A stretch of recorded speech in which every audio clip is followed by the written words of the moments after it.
Jackson, 75 yards, first play from scrimmage. It's a Texan touchdown. Line, and it's headed across the 40 and then some. We may be having some electricity to start this ball game, football fans. Down the sidelines, number 10, that's Keon House. Kickoff return for a Colt touchdown. LeBlanc out of the stretch. Sky towards left center field. The wind is carrying it. Is it gone? It is! Jackson Irons with a two-run shot over the left center field fence. He'll plate Wharton, and it's 6-4. Patomeko with the pass. Narario has a bit of a look. Shot on goal, and he gets it in! Like Burkle out of position. They've got a pass, and they've got a goal! 9-minute mark. And that will be a Diablos goal!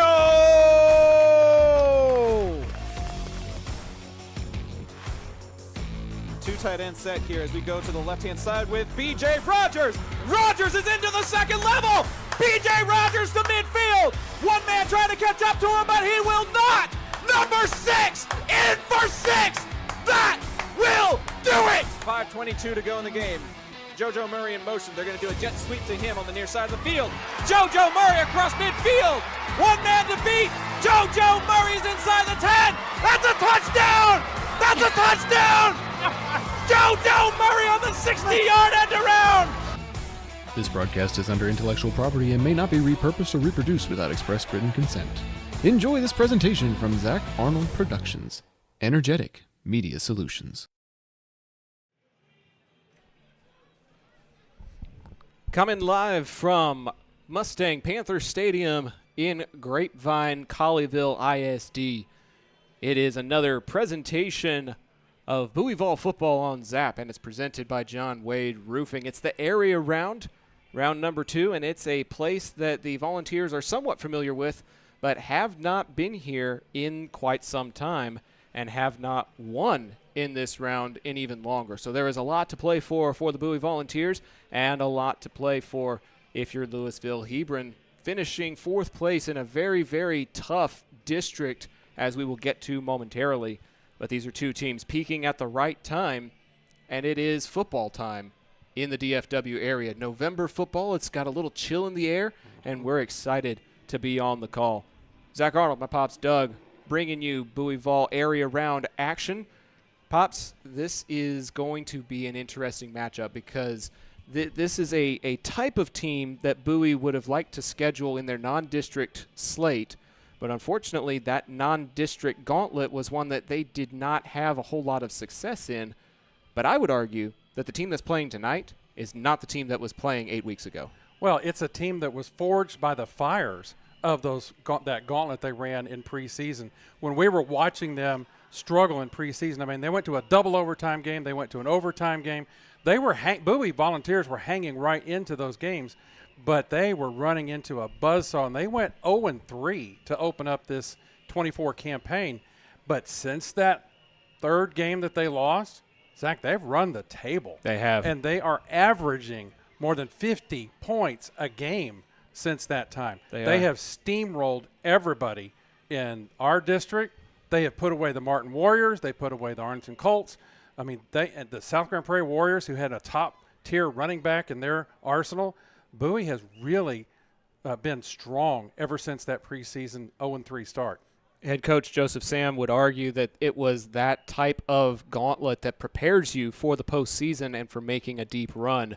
Since going 0-3, they have gone 8-0, an undefeated streak through district play en route to their first district championship since 2012. And now we get to see what their postseason medal is made of. They took care of business against Jesuit in a high-scoring affair last week, 56-42. But from what our people that called that game, John Holly and Tim Costello, what they both told me, Pops, was that game was never in doubt. Bowie was always a minimum of one possession ahead, and any time Jesuit tried to come up with some sort of an answer, Bowie had one right back. Their biggest answer, you mentioned South Grand Prairie having a top-tier running back. There's another running back that's going to be clad in orange tonight that you really need to watch out for in the form of Darian Peanut Bowers.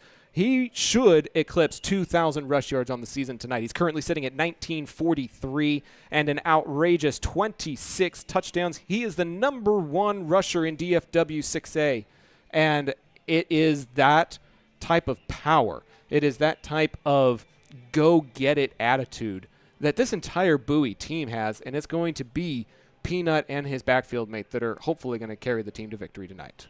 Yeah, he has really been impressive. And, you've got to give some credit to that Bowie offensive line. Oh, for sure. Because they are really their quarterback is one of the top-tier quarterbacks also in the area. And that offensive line has given him time to pass and get the kind of yardage he's put up this year, and also opening up those holes for the running back. And so Bowie is really doing a good job in many facets of the game. And like you said, peaking. I think they peaked in Game 4, and they just keep getting better. It's been all downhill since 8-6A started. Hebron is playing out of the 5th district in 6A. They had a 4th-place finish, took care of a fellow 4th-place finisher in Prosper Rock Hill, 48-16 a week ago. So their offense is also something to be reckoned with under head coach John Towles. If anything is to be an indicator that there are going to be points scored in this ball game, and it may come down to who forces turnovers, or it may come down to who has the last possession. So it's going to come down to those special teams making good plays as well. The weather will not be a factor tonight. Like Gorgeous. you said, there's a little chill in the air, but the flags on the goalposts are limp, and so wind is not going to affect the ball game this evening. There's no rain in the region. And so we just have a perfect setup for Friday Night Lights area action here for you with Zach Arnold Productions. The winner of this game will play the winner of South Lake Carroll and Wolfforth Friendship. Friendship is from the Lubbock area, so they are meeting out at Abilene Christian's Wildcat Stadium tonight. That game started a little bit earlier, and if you follow the Dave Campbell's Texas Football app, you will see, as we saw right before we went live, they are tied at 21 apiece. So we should know who the future opponent of this ball game is before our ball game goes final. Hebron actually played South Lake Carroll in non-district and got walloped by the Dragons. So if they can find a way to get past Bowie, they are not looking forward to their third-round opponent. Bowie, however, has not been past the area round since 2016. They had a 37-30 win against Midland back in the 2016 season, and then they were dispatched in the regional semifinals. They have a lot to play for. They are the only remaining team in 8-6A still in the postseason. They are the only remaining team in Arlington ISD, but they are writing a lot of history by just appearing in this ball game, and they want to keep that momentum going even further. Yeah, that's going to be great to watch tonight. So who are some of the other weapons that Bowie puts on the field? Tell us about Darian Bowers. Well, Bowers, as we said, has 1,943 yards. He's also had a receiving touchdown. He scored 5 touchdowns in last week's by-district win at Wildman Field. And then there are a few receivers to watch out for, including the number 6 pass receiver in 6A, according to the Dallas Morning News. All these stats come from the Dallas Morning News. They do a great job stringing for the entire season, and we appreciate their efforts. Dylan Talley, 60 catches for over 1,000 yards and 13 touchdowns. He had 2 receiving scores in last week's by-district action. He caught them from the arm of Larry Trey Nichols III, who comes in with almost 3,000 all-purpose yards and 33 touchdowns. You mentioned the offensive line taking care of Nichols. They really took care of him in last week's game. He didn't even throw for 100 yards, but he still threw for 3 touchdowns. That's the efficiency of Bowers doing the rest of it. You get 3 touchdowns from your quarterback, but he didn't have to throw it very far because Peanut was taking care of the business. Right. And it looks like the Bowie defense is going to have their hands full tonight. On the other side of the ball, the quarterback for the Hebron Hawks, Patrick Creighton Jr., comes in with a season high of 1,870 yards to his record so far. 19 touchdowns, only 4 interceptions on the year. That's a efficient. Passing efficiency of 64% coming in. And just last week against Rock Hill, he had a 78% passing average and 298 yards through the air, 4 touchdowns in last week's by-district action. They've got a running back, Asen McCray-Jones. He has had 174 attempts on the year and racked up over 1,000 yards, 1,007 yards for their first-string running back. And he's had 11 touchdowns this year. Just last week, he had 25 attempts for 110 yards and 4.4 yards per carry. You get 4.4 yards per carry, you're going to be moving the sticks. If you can get 4 yards, 4 yards, 4 yards, that's 12. You only need 10 to move the sticks. So who's catching the ball from Patrick Creighton? Creighton is going to be tossing it most likely to number 7, Tyler Hoke, and number 4, Sheldon Armour. Together, they have over 1,100 receiving yards between the two of them, making up a bulk of Creighton's passing yards. Armour with 3 touchdowns. Hoke has 8. He had 2 in last week's win against Rock Hill, as did Armour. So there's even distribution because Creighton had 4 touchdown passes. 2 went to Hoke, 2 went to Armour. So Bowie's secondary is going to have their hands full trying to keep up with 2 wide receiver studs.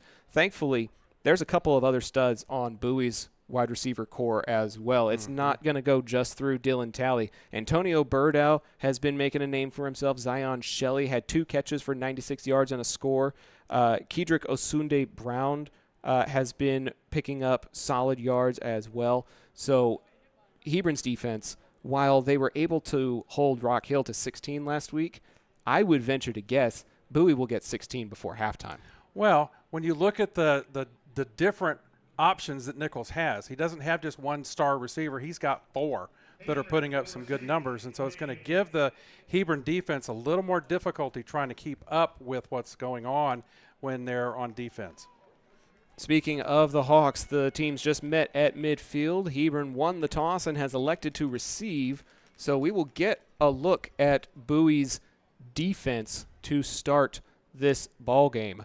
I believe the national anthem played before kickoff, Pops. I thought I heard it playing. So we may be going straight to kickoff as soon as Hebron comes out of their team tunnel. Before we do that, fans, we want to remind you that the pregame show is presented by our friends at Chapman Cornelius Insurance Services, Inc. They are a family-owned business with a team of professionals who have served the Arlington area for over 50 years. Don't let insurance be a headache. Chapman Cornelius can help you create a custom insurance plan tailored to your small business's needs and budget.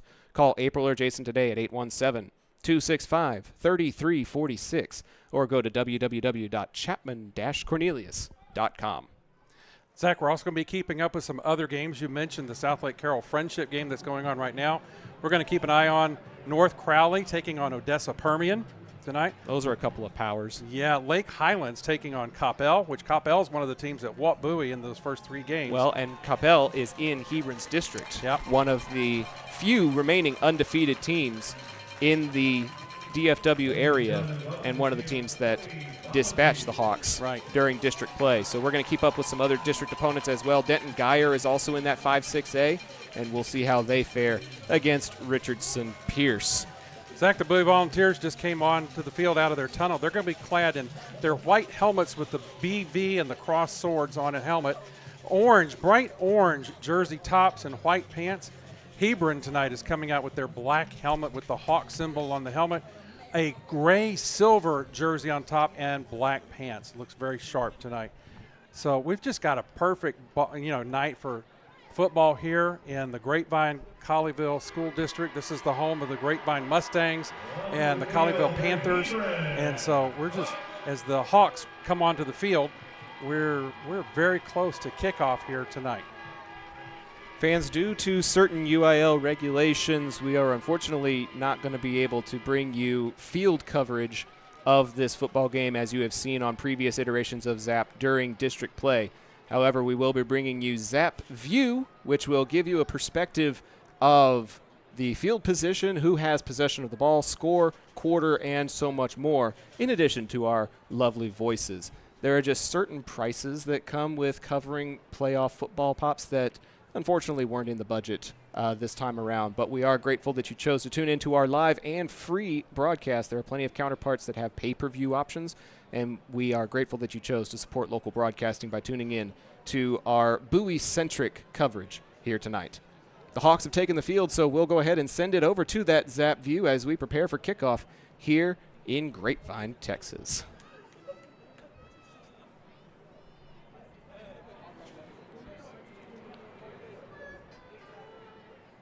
Looks like they may actually be lining up for the national anthem. We'll try to turn it up for the ambient mic. And as soon as we come back from the anthem, we will have kickoff and Friday Night Lights here at Mustang-Panther Stadium. This is Bowie Vol Football on ZAP, presented by John Wade Roofing. Thanks so much for tuning in. And now, ladies and gentlemen, we ask that you please rise for the playing of our national anthem.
Live on YouTube, it's time for Bowie Vol area round action.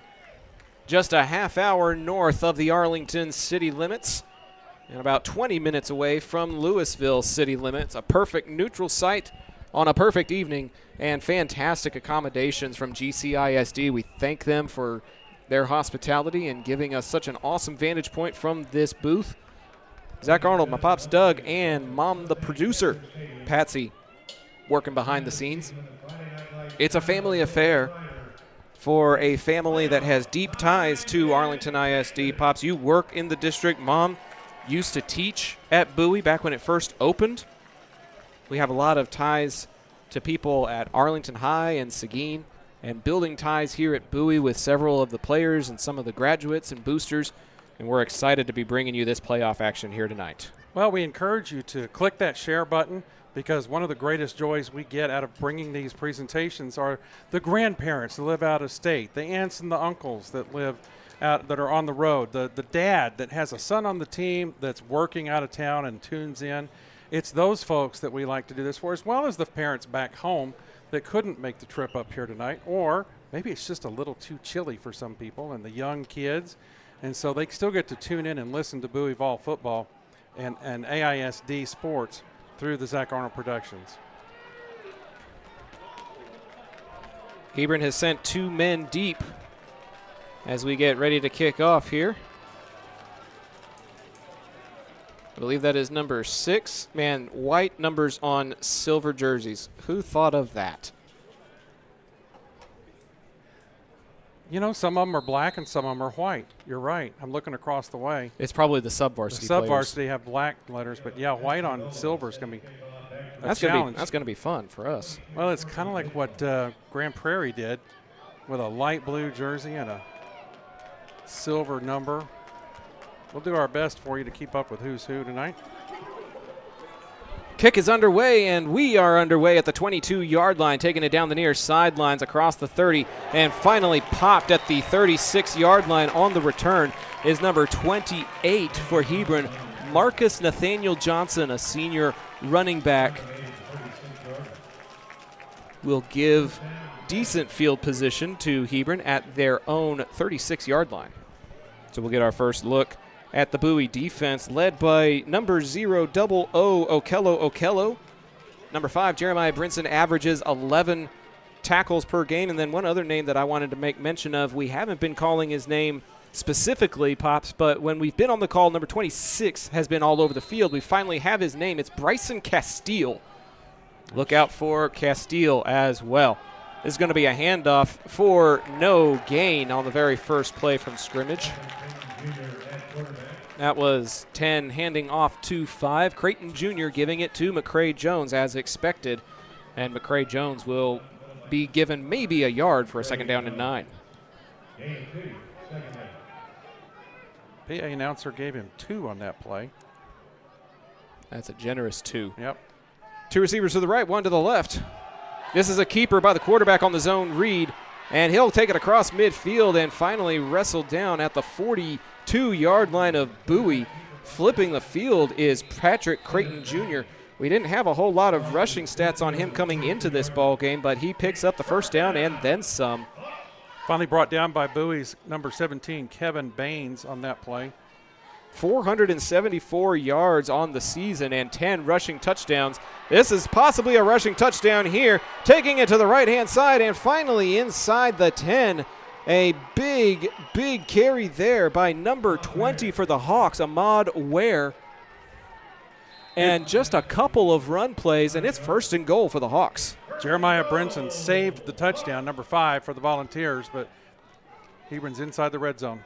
Quarterback keeper to the right-hand side. Got a couple of blockers inside the 5 and down to the 4 goes Creighton. Again on the play, number 5, Jeremiah Brinson, bringing down the quarterback on the sweep to the right. A lot of good downfield blocking by Hebron there. 7 and 4 on the season. Looking to strike early in this ball game, as this one will be a play-action dump-off underneath. Looking for Ware and falling incomplete. First pass play of the ball game goes wide of the target, and it'll be 3rd down and goal from the 5. Big opportunity for a stop here if you're the Bowie defense. It'd be a big win to stop Hebron here and limit them to a field goal attempt. 2 receivers to the left, 1 to the right, and H-back to the right-hand side. Pass play all the way, going across the middle, deflected in the air, and incomplete. Broken up by number 17 on that play. Kevin Baines again, really getting into the action tonight. And here comes the field goal unit. What a big emotional win for Bowie. They give up several big rushing plays, but when it gets down inside the 10, there's not as much flexibility, not as much room to move around, and the Hawks will have to settle for 3.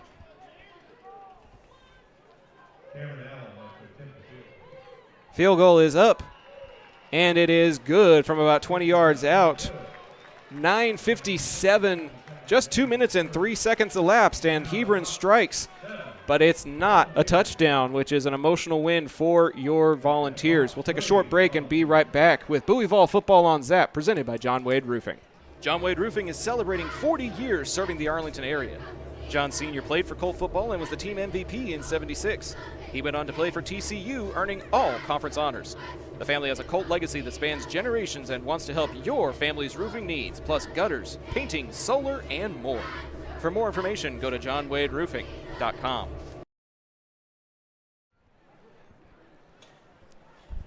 Welcome back to GCISD. A couple of big run plays set Hebron up on a 1st and goal inside the 8-yard line. And just a couple of incompletions later, including right at the goal line, the Hawks have to settle for a 20-yard field goal attempt off of the foot of number 83, Cameron Allen. They do lead to start this ball game, Pops, but if you're a Bowie fan, you have to love that goal line stand. Yeah, because Hebron was pretty much running on them at will with those scripted plays right out of the box. And for the Bowie defense to tighten up in the red zone is a win.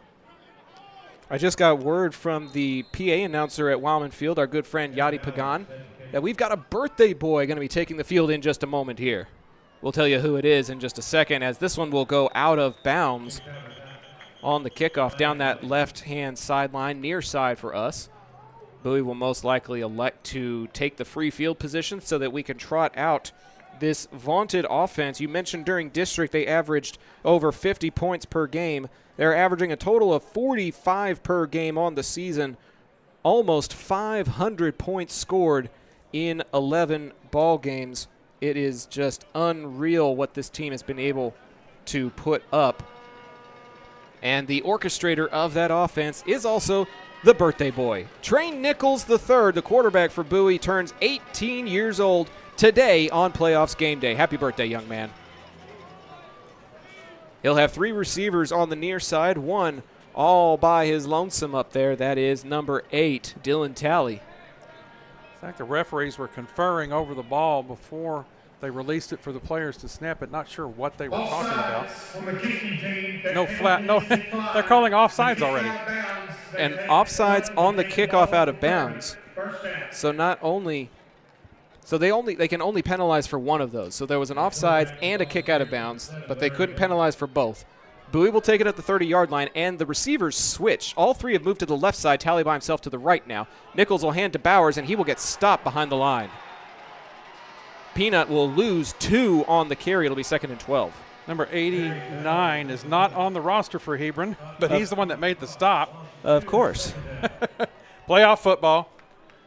Last-minute changes. Anybody listening in on the Hebron side, give us a shout out and let us know who number 89 is for your defense. 2 to the left and 1 to the right. 2 running backs in the backfield with Nichols. Man in motion, 2 to the right, 1 to the left now. This will be a handoff. And back to the original line of scrimmage and maybe a little bit further on the carry goes Bowers. So instead of losing 2, he'll pick up +2. It's a run of 4, and it's 3rd down and 8. Number 23, the senior linebacker Joshua Turner at the bottom of the pile for the Hebron Hawks defense, as they had a tackle by committee there on that play, but that brings up 3rd down for the Volunteers. They'll spread it wide with 4 receivers, 2 to the left and 2 to the right.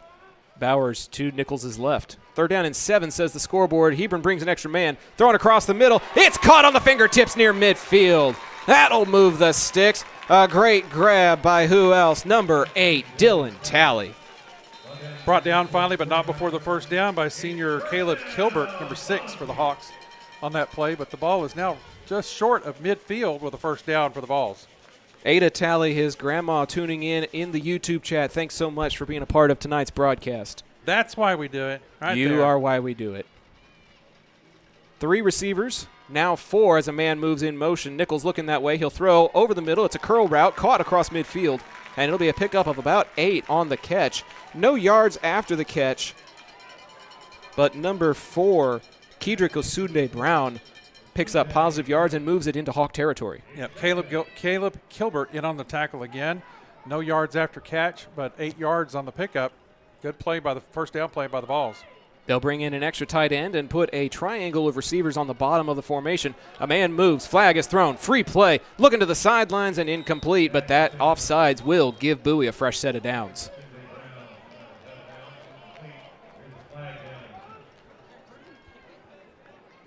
Offsides on the defense, number 99. 5-yard penalty, remains second down. Number 99, William Cole, guilty of the infraction. First down. Technically the first on-field penalty of the ball game. So we'll remind you who our officials are from the Fort Worth Football Officials Committee. Back judge is Kevin Yarborough. Field judge is Brad Vick. Side judge is Bryant Warren. Line judge is Durwood Manley. Headline judge Thomas Bean. Umpire Chris Thames. And the head referee, the man in the white hat tonight, is Bill Theodore. Another triangle set of receivers to the right with 2 tight ends. Bowers in the backfield. Play action, going with the wide receiver bubble screen. Osunde-Brown tries to take it upfield and will get met by 3 Hawks at the line of scrimmage. He's lucky to get back to that first pylon at the 38-yard line. It'll be 2nd and 10. Cortland Witkoff, the junior outside linebacker, in on the tackle for the Hawks with 2 other comrades. No gain on the play there as it goes to 2nd and 10 for Bowie. Omarion Sims also in the chat. Thanks so much for tuning in. And it's your boy Greens also tuning in. Join the chat. Let us know where you're tuning in from as Nichols takes off and runs inside the 30. The quarterback scramble should be good for a Bowie first down.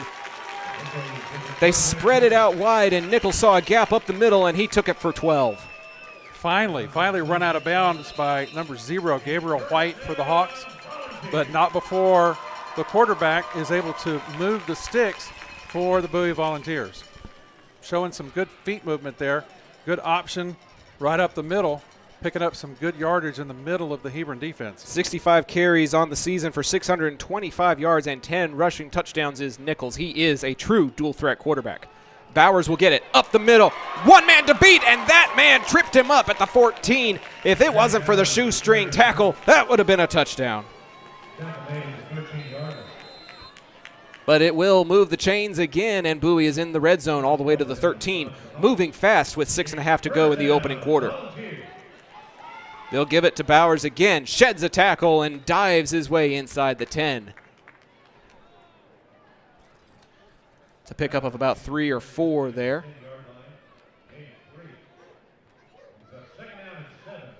They'll mark it 2nd down and 7. Bowie can get a first down without getting a touchdown here as we approach 6 minutes halfway through the opening quarter here at Mustang-Panther Stadium. 2 receivers set, 1 out wide left and right. Bowers on the stretch play, and he'll get caught on the face mask at the 10.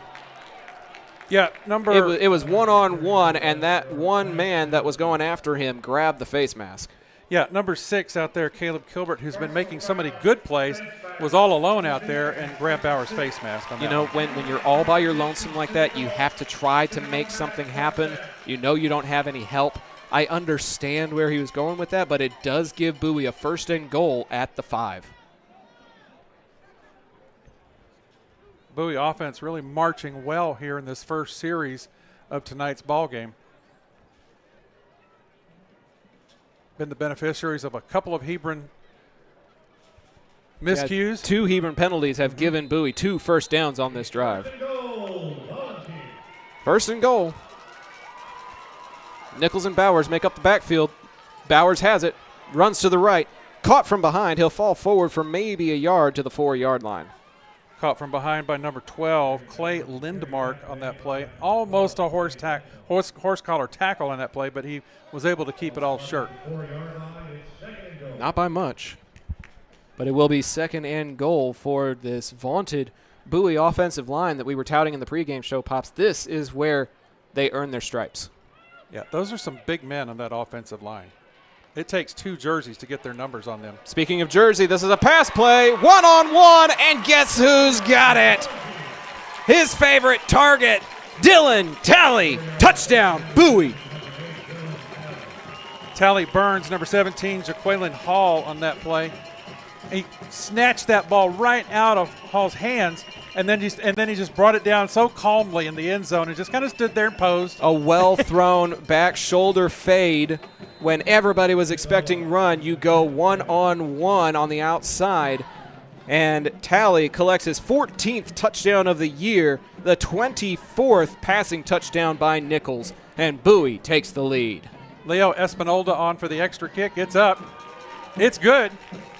Your new score at GCISD, it's Bowie 7, Hebron 3. We'll be right back with more Vol Football on Zap, presented by John Wade Roofing. Are you a small business owner looking for reliable insurance coverage? Or perhaps you're navigating the complexities of Medicare? Look no further.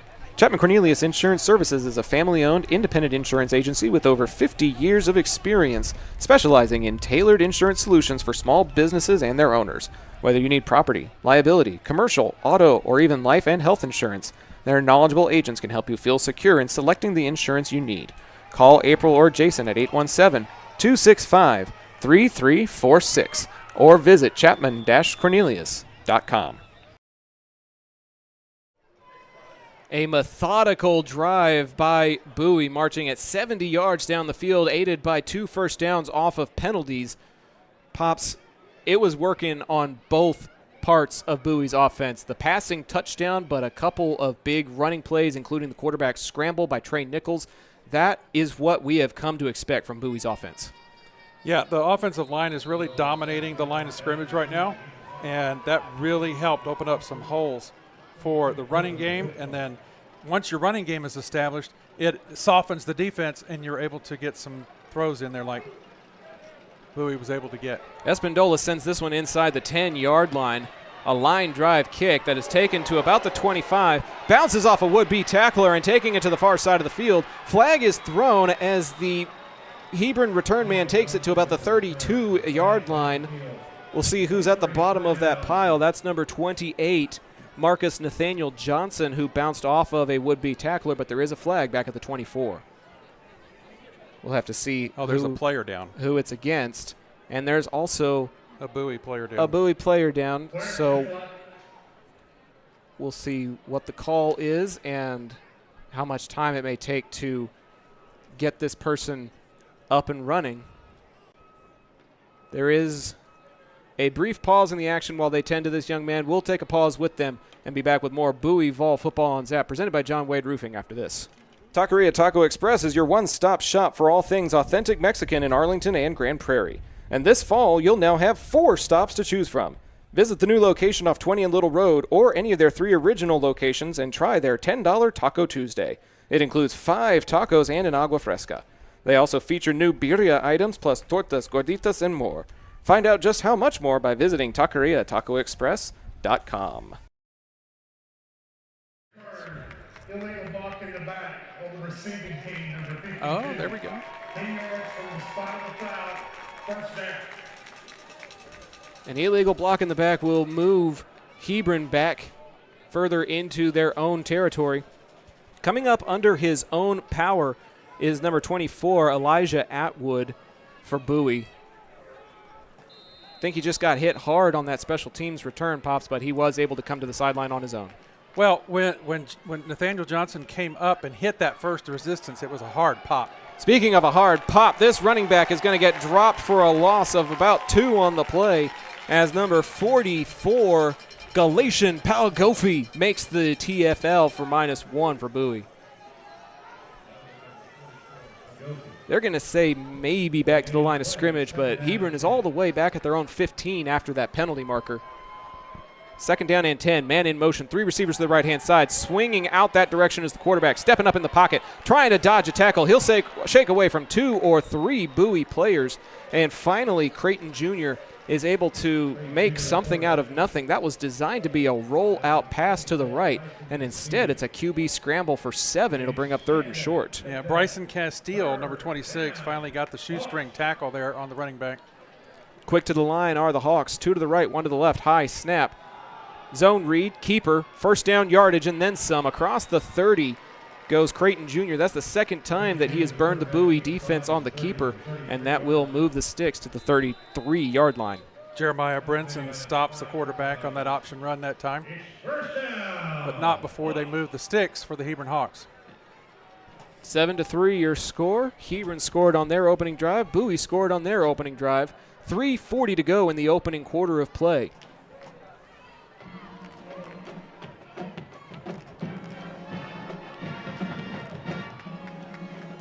Creighton play action. Looking to his right, directing traffic as he rolls, throws it over the top, caught in stride. And there goes Hebron. It's a big pass play, and it's a 66-yard touchdown to Hebron's number 3, Drew Coster. Yeah, the Hebron quarterback was flushed out of the pocket on that play. He was under some pressure, but Creighton was still able to get off an excellent pass all the way downfield, and they're going to go for 2 on this one. It's a weird formation. 6 or 7 players to the right-hand side, and just the center getting ready to snap it as 2 receivers go to the left. You have to see it to believe it. They may motion people back. No, they are going to try to go for it. They like their odds. This is a keeper to the 1, and Bowie's going to stuff him. That was the weirdest 2-point attempt I have ever seen. Only one man, the guy who was snapping it, and the 2-point attempt is no good. 3:18 to go in the quarter. It's now 9-7 in favor of the Hawks. This is Bowie Vol Football on Zap, presented by John Wade Roofing. We'll be right back after this. Pecan Park Dental isn't your typical dental office. Nestled under the shade of 60-year-old pecan trees, Dr. Stephanie Bangs and her team provide advanced dental care in a warm, inviting setting that feels like home. Whether you're looking for the latest cosmetic dentistry or a cozy place where you and your kids feel at ease, Pecan Park Dental is your go-to in Arlington.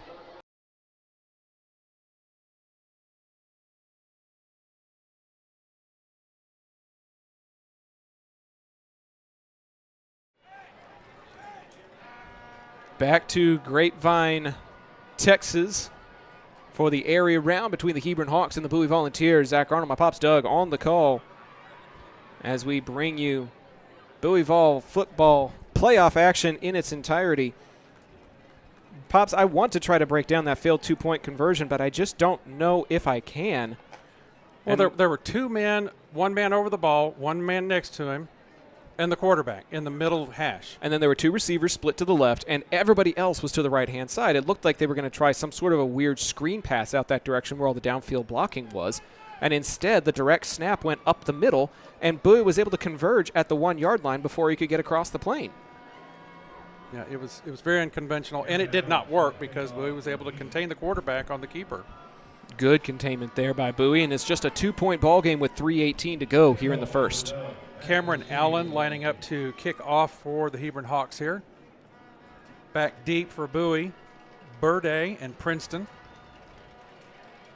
This one will go deep into the end zone, and there goes number 3, Burdow.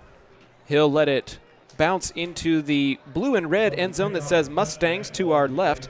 On the right-hand side, it says Panthers. It truly is Mustang-Panther Stadium with 1 end zone for each of the GCISD teams that play here, with a lot of red accentuation throughout the entirety of the field, kind of a shadowing at each yard marker where it's white with like a red shadow behind it, because red's the only mutual color these 2 teams have. So there's a lot of red that is accentuating off of the alternating dark green and light green turf, almost like the Oregon Ducks. 3 receivers to the right. Now the left-hand receiver in motion. It's going to be a toss in that direction, and not getting anywhere will be, I believe that's Tally. Technically a run since it was a toss. It'll be a loss of 2 back to the 23. Yeah, Tally was coming across on the sweep, but the guy that was following him on the defense, number 1, Bo Onu, followed him step for step and caught up with Tally and caught him from behind and brought him down before he could get any yardage on that play, actually losing 2 on that play. 2 tight ends, 3 receivers. 2 to the left, 1 to the right. Nichols back to pass. Rolling to his offside. Now going to try to take off and run, and he'll get stopped behind the line. That is a sack back at the 21 by Hebron. And now Bowie faced with their first 3rd and long of the evening. Aaron McCardle on the tackle at the line of scrimmage. Actually, another yard lost on that play, Zach. And there was nobody. Quarterback was looking to pass on that play. Okay, but Nichols was looking, rolling to his left, didn't find anybody open, so that was a good coverage sack on that play. The 3 receivers will go to the open side of the field as the ball goes to the far hash. 3rd down and 14. Man in motion. Is that a flag or a timeout? I don't see any mustard on the lettuce yet. Looks like we got a timeout. Timeout called by the Volunteers. We'll take a timeout with them as we come back with 1:46 to go in the opening quarter. This is Bowie Vol Football on Zap, presented by John Wade Roofing. Pools in Texas need servicing all year long. At Rami Pools, LLC, we provide quality pool services such as cleaning, maintenance, and repairs. So call 469-951-0107 for a free estimate and ask for Roberto. Rami Pools, LLC. We're going to make you fall in love with your pool again. Hablamos español.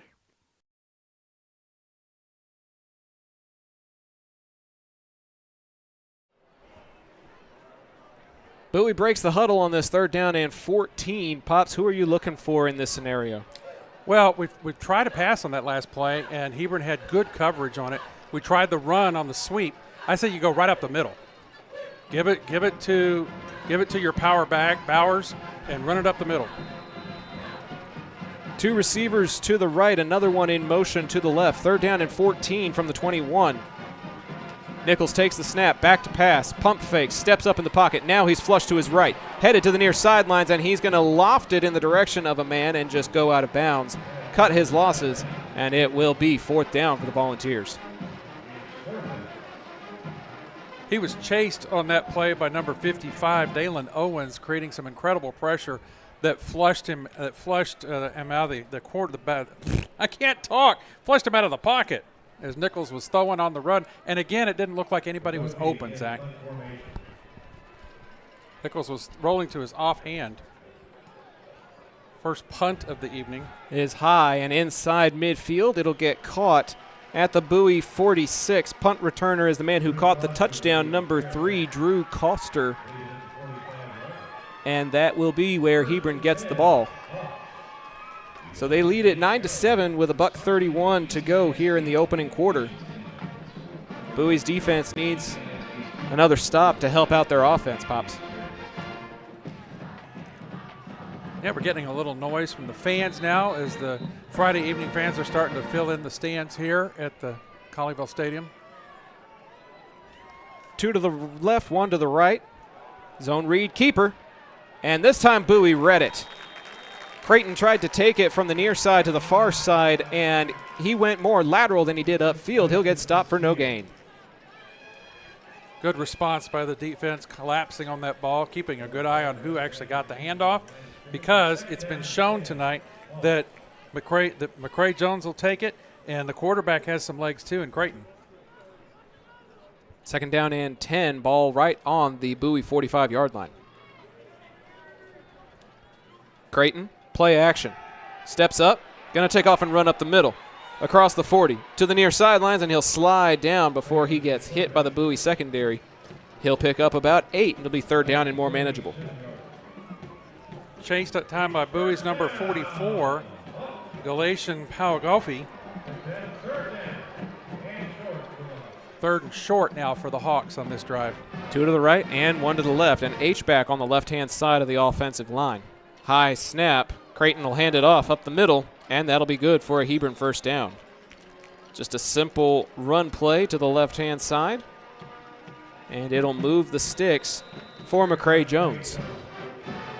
Finally brought down by Arjawan Chibli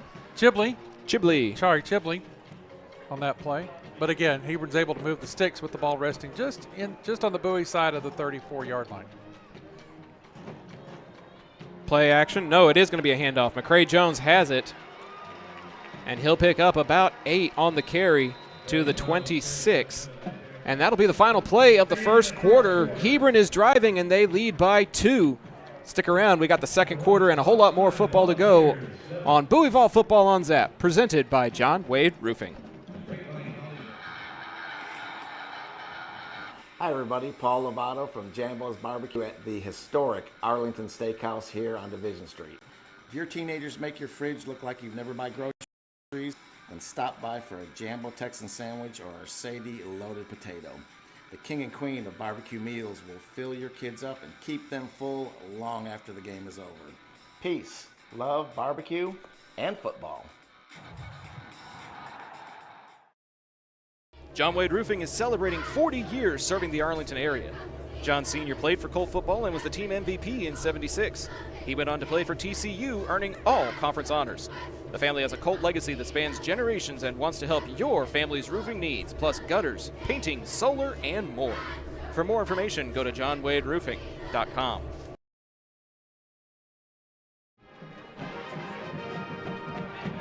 Welcome back to GCISD. It's second down and short for the Hawks. They lead at 9-7 as we begin this second quarter of play. 2 to the right and 1 to the left.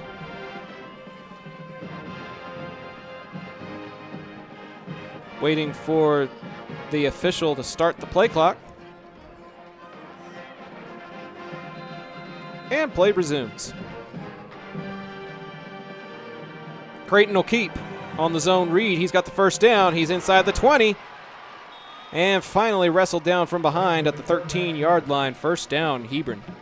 Yeah, Creighton was able to break 2 arm tackles on his way to that yardage pickup. Finally brought down by Jeremiah Brinson on that play. But it's first down. They can still pick up another first down here with the ball resting at about this 14-yard line. Handoff will go for maybe a yard. Another zone read. This one goes into the hands of McCray Jones. He'll pick up a yard or 2.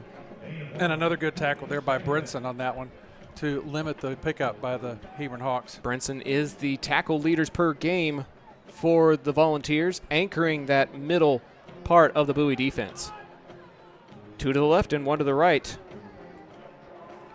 And that pass will get batted down at the line of scrimmage. Some great defense there on the RPO as Bowie forces a third down. Galatian Pawagofi in there on the knockdown. Good play there, getting up for the young man to get his hands up in the air and make the play on that one. It'll be third down and 8. The Hawks can get a first down without a touchdown. We saw the Bowie defense stiffen last time the Hawks got this close. He'll keep it inside the 5, and here comes a touchdown for the Hawks. Keeper by Patrick Creighton Jr. He put a wide receiver in motion, so he had 2 different people he could option it to, and in the end, he called his own number. That's a 13-yard Hawk touchdown run. Yeah, he had a good lane up the middle there, just a little bit to the left, and he ran right by a lot of Bowie potential tacklers, but they were just a little bit too far away. I mean, they would have been just arm tackles, and they were not going to bring Creighton down with an arm. Referees are all talking about something at midfield, and one of the referees has the lights shining off his bald head down there. He has evidently thrown his hat.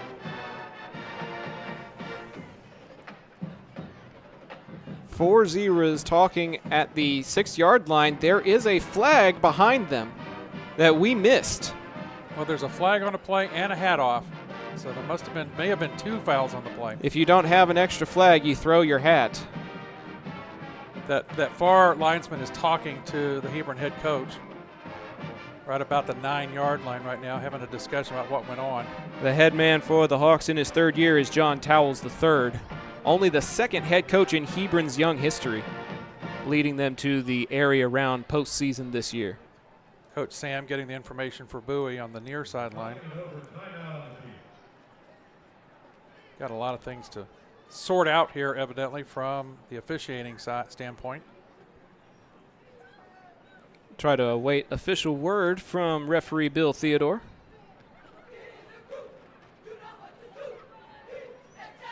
I see a line judge pointing, but the ball is going to the 3-yard line.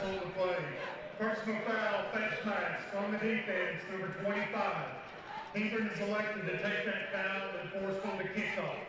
After the play, unnecessary roughness on the offense, 63. Bowie is elected that foul on the kickoff. The score's good. That's funny. So the touchdown is good. There was a live ball foul and a dead ball foul. Both of them 15-yarders. Both of them will be enforced on the kickoff. So we'll kick off from the traditional starting point as this traditional extra point attempt is up and good. Your new score, 11:08 to go in the second quarter. It's Hebron 16, Bowie 7. Stick around. There's a lot more football left to play here on Zap, and it's presented by John Wade Roofing.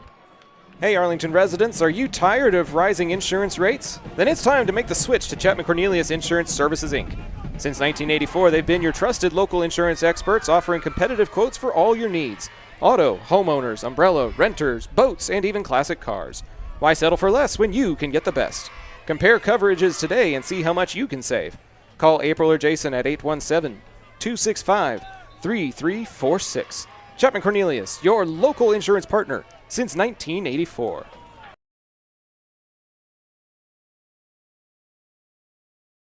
Okay, so it's Kelly. Kelly's the PAT kicker. Peyton Kelly with the extra point for Hebron to make it a 16-7 and officially a two-possession ball game. Still a lot of football left to play, and Bowie does get it to start the second half.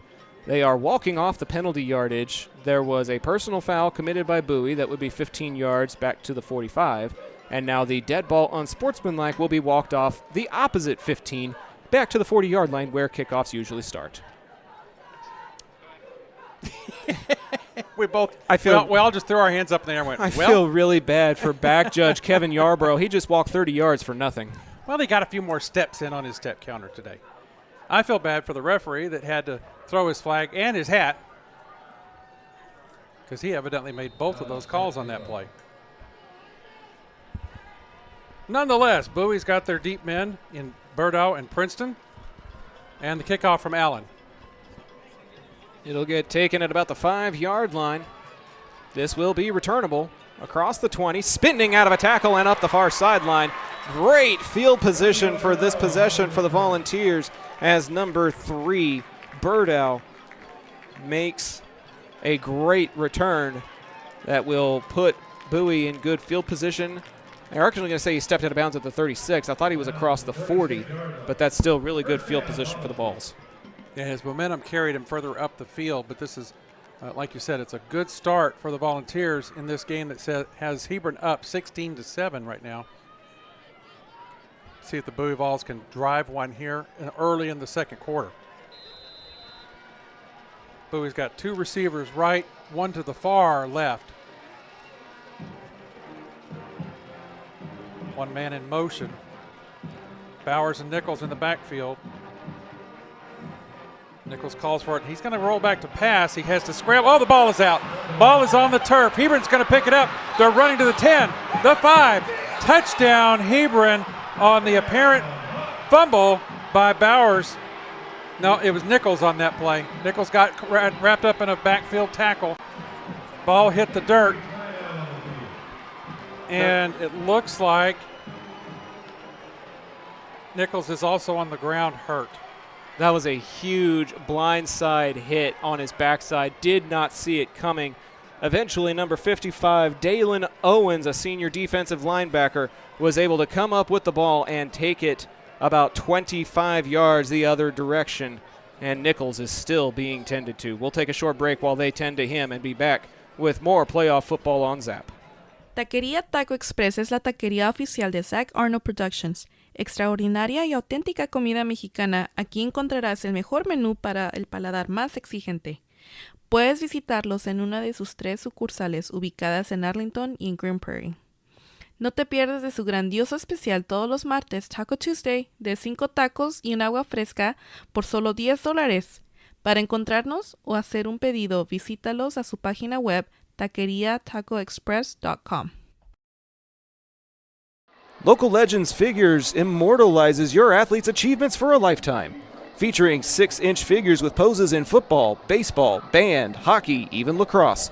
Local Legends makes every effort to show their likeness down to every possible uniform detail. To order your custom figure, call 681-0393 or email orders@locallegendsfigures.com.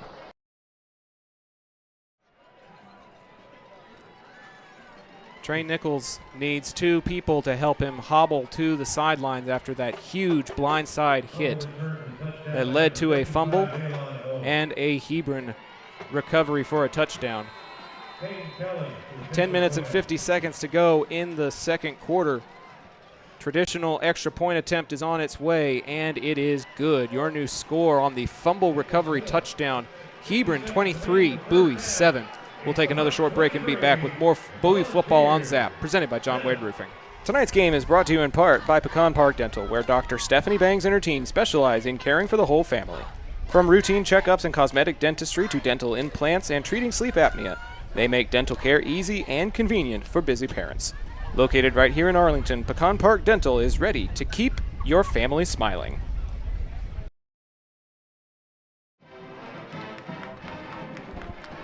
Well, it's time for Bowie's kickoff return to try to do some damage again, but this time they're playing from 7 more behind. How quickly the tables turn early in the second quarter, Pops. You get that quarterback scramble that goes in for a touchdown, and then you get a hard hit on your star quarterback that leads to a fumble recovery touchdown, and just like that, it's 23-7.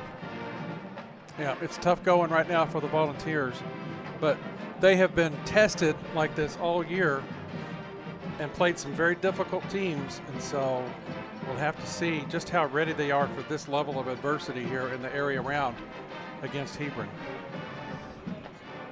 Hebron's trotting their special teams unit back onto the field. Bowie's got their deep men ready to receive. Number 3, Birdow. Number 25, Princeton are deep.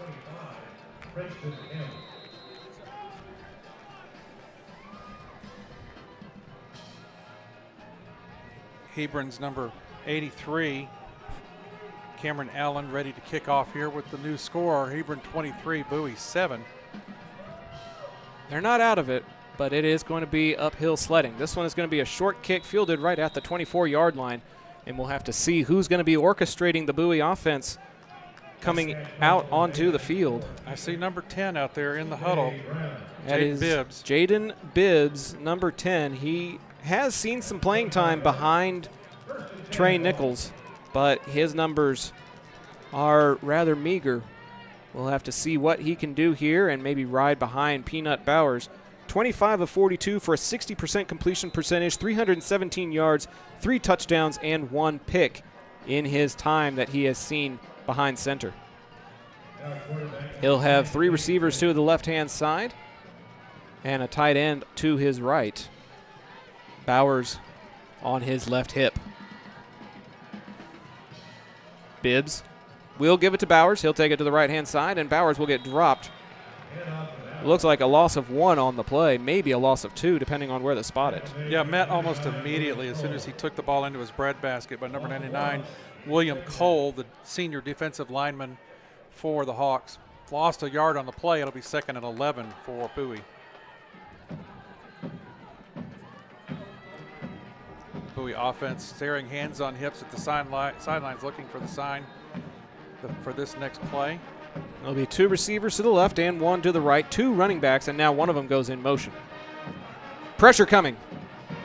And that pass will fall incomplete. Hebron brought 2 or 3 extra men, and it'll force an errant pass from number 10, Bibbs, and it'll bring up 3rd down and long. Yeah, he was aiming for Zion Shelley on the outside there, but the throw was errant because he was already under pressure in the backfield from the Hawk defense.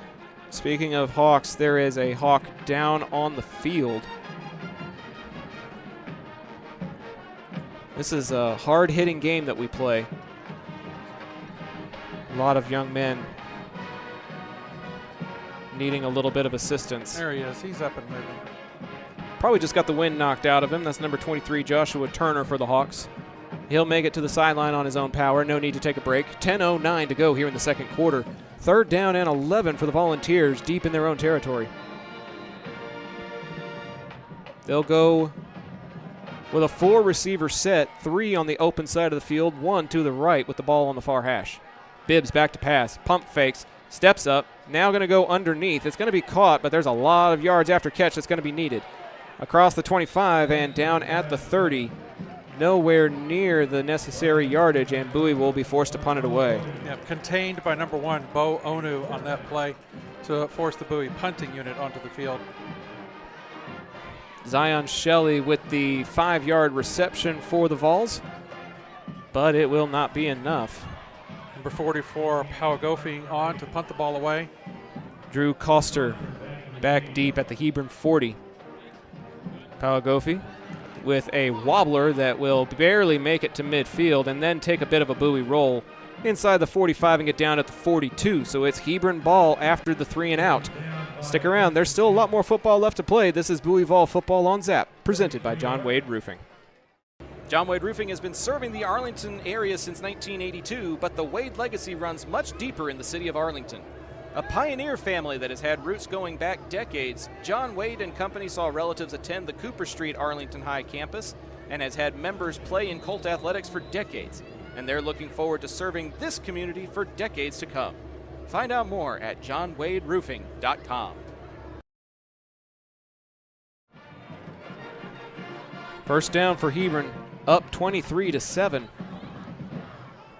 As this will be a keeper to the left-hand side. This time Bowie's defense was able to sniff it out. A pickup of maybe 1 on the play by Creighton. Good play there on the defense by Brian Castile, number 26 for the Volunteers, to hold that run to about 1.5 yards. I'm not even going to give him 2 on that one. Bowie's defense needs a stop here to give them a little bit of momentum after that touchdown drive. Consecutive punting possessions sandwiched by a fumble recovery for a touchdown. Bowie brings pressure. They hand it off up the middle, and it'll be first down yardage across midfield. Asen McCray-Jones weaves his way for about 14, and it's another Hawk first down. Bryson Castile reached out and grabbed a handful of jersey that time as the running back was heading towards him and was actually able to slow him down enough for his friends, his colleagues, to help bring him down. Looks like a busted play. Nobody knew what it was supposed to be. Creighton will lean forward at the line of scrimmage to give himself maybe a yard on the play. Second down near the Bowie 40-yard line.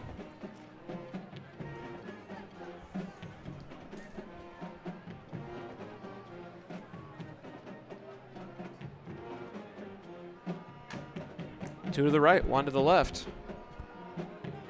McCray-Jones to the left. Play action. Under pressure. Gets away from 1 tackler. Can't get away from the second. It's a sack back at midfield.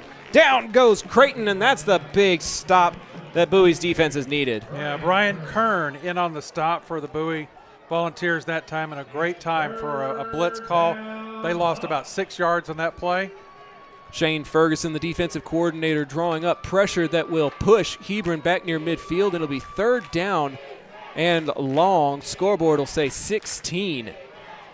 Defense chance from the team on the home side as McCray-Jones goes in motion. Pressure off the edge, stepping up, and the pass will be caught, but it will be short of the line to gain. No, the umpire says that the turf helped him catch it. It's incomplete, and it's fourth down. Good stop there by the Bowie defense.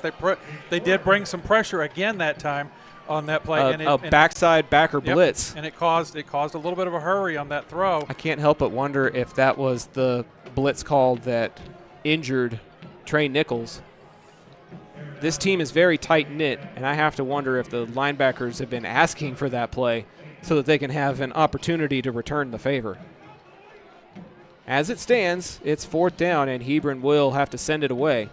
Their first punt of the night sails into the night sky here in North Texas, and they will let it roll all the way inside the 5. Great punt and great coverage as the Hawks down it inside the 1. A 48.5-yard punt, and Bowie will have to avoid the safety. We'll see if they can when we come back with Vol Football on Zap, presented by John Wade Roofing. Las albercas en Texas necesitan servicios durante todo el año. Romy Pools brinda servicios de calidad, incluyendo limpieza, mantenimiento y reparaciones. Llama al número 469-951-0107 para una consulta gratuita y pregunta por Roberto. Romy Pools, haremos que te enamores de tu alberca de nuevo. When you're this deep, you still have to do shotgun at the high school level. Bowers tries to get out of the end zone, and he'll fall forward for a yard or two. Coming back out onto the field again, Jaden Bibbs, as Trey Nichols. Stopped on the play by Eli Mitchell, the linebacker for the Hawks. That is number 0, Okello being tended to. The cleats are off for Bowie's number 7 on the sidelines. Trey Nichols' night may be done. Second down, Bowers with it again. Sheds a tackle, gets across the 15 and gets out of the shadow of their own goalpost. That's a pickup of 13 for Peanut, his longest run of the night. Finally wrestled to the ground. Literally, it looked like something out of a local rodeo show. Aaron McCardle took a lot of effort to bring Bowers down on that play. Good breathing room now for the Volunteers. Get off that goal line. They'll feed Bowers again. He'll cut back to the middle of the field and get met at the line of scrimmage. Refuses to go down, but he will lose a yard on that play. Clay Lindmark in on the stop on that play for the Hawks. They're going to give him a loss of a yard on that play. It'll be second down and 11. 5:45 and the clock ticking. Bowie has 2 of their timeouts after taking 1 in the first half. In the first quarter, rather.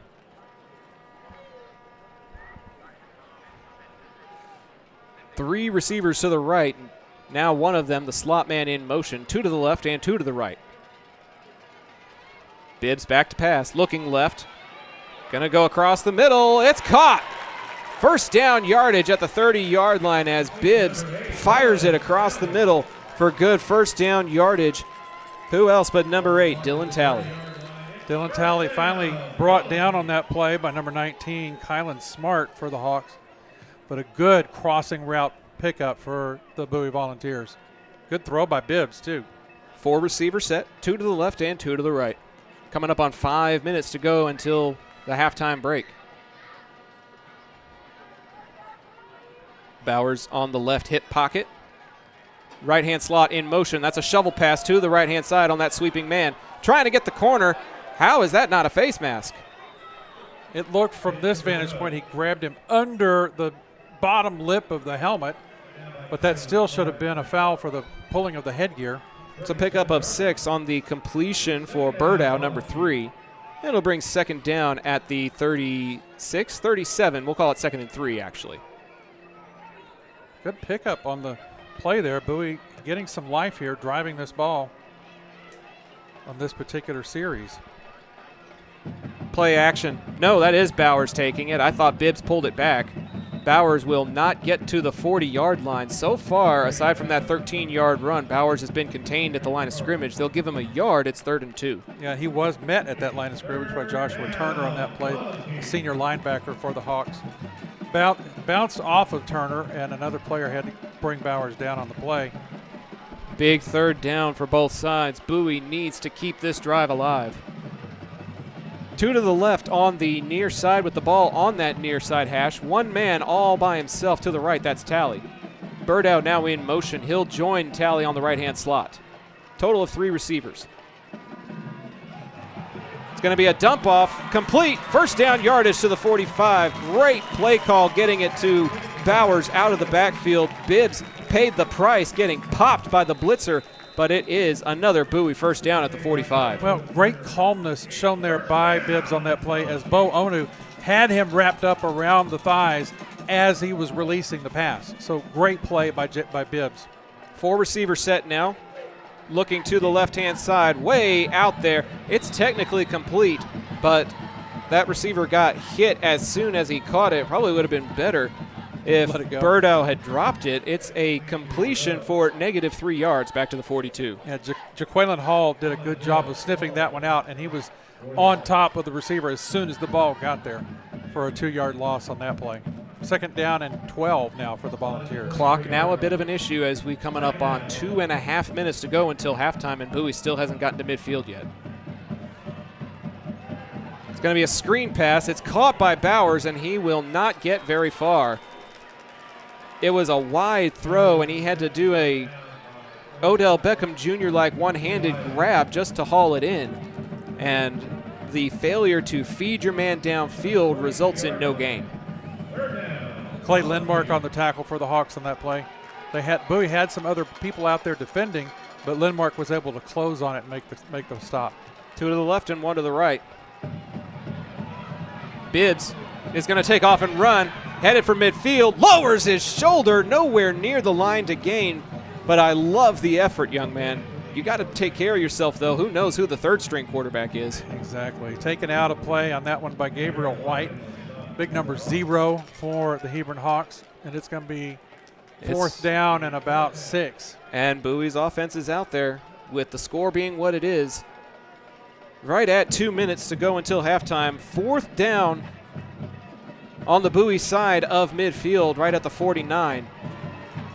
Line to gain is the Hebron 45. 2 to the left, 1 to the right. That right-hand man in motion closer to the line of scrimmage. Bibbs, back to pass, steps up, steps away, rolling to his right, and now he's going to take off and run, and he won't get there. Good downfield coverage, and the Vols turn it over on downs. Hebron's got it back with a $1:51 to go until the break.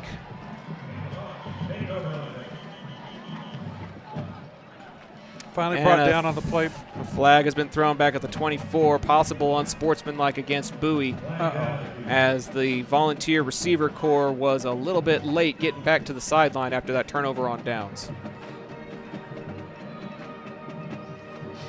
We'll have to see what Bill Theodore has to say here as he stands right on top of the star at midfield. Unsportsmanlike conduct on the offense, number 8. 15 yards is added to the dead ball spot. It's first down, Hebron. Hebron will get an extra 15 after Bowie turned it over at their own 48. That'll take it all the way down to the Volunteer 33. Hebron with all 3 timeouts and great field position as they come back out with a 23-7 advantage. Bowie's going to have to keep a check on the emotions, as there are some frustrating things going on in this game, but you can't allow it to hurt you. Creighton coming back out into the backfield. High snap, play action, throws to the right, and in and out of the hands of his intended target. That was Coster that he was trying to get to. Marcus Nathaniel Johnson, number 28, is Creighton's backfield mate right now. A minute 47 to go until halftime. Fans, a reminder to stay tuned for the halftime show presented by our friends at Taqueria Taco Express. High snap over the head of Creighton. He gets it back at the 48, rolling and just throwing it away, but he didn't get it back to the line of scrimmage, and there was no receiver nearby. There's also no flag on the play yet either. Well, let's wait and see. Coach Sam's asking for it. He's out there at the 40-yard line. There was no target nearby. There it is.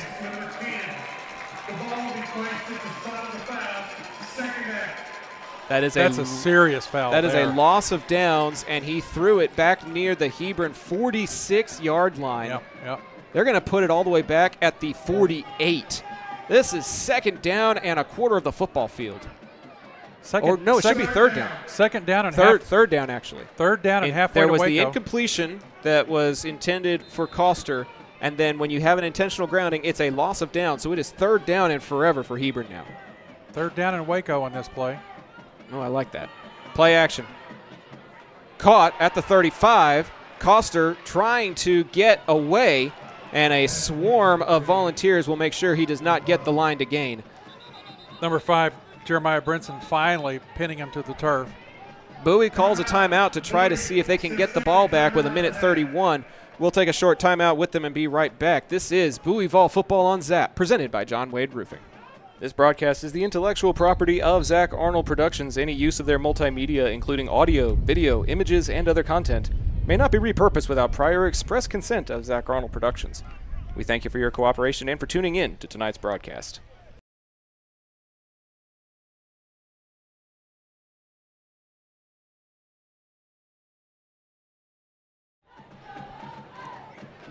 Welcome back to GCISD, the home of the Mustangs and the Panthers, and the temporary home of the Hebron Hawks and your Bowie Volunteers.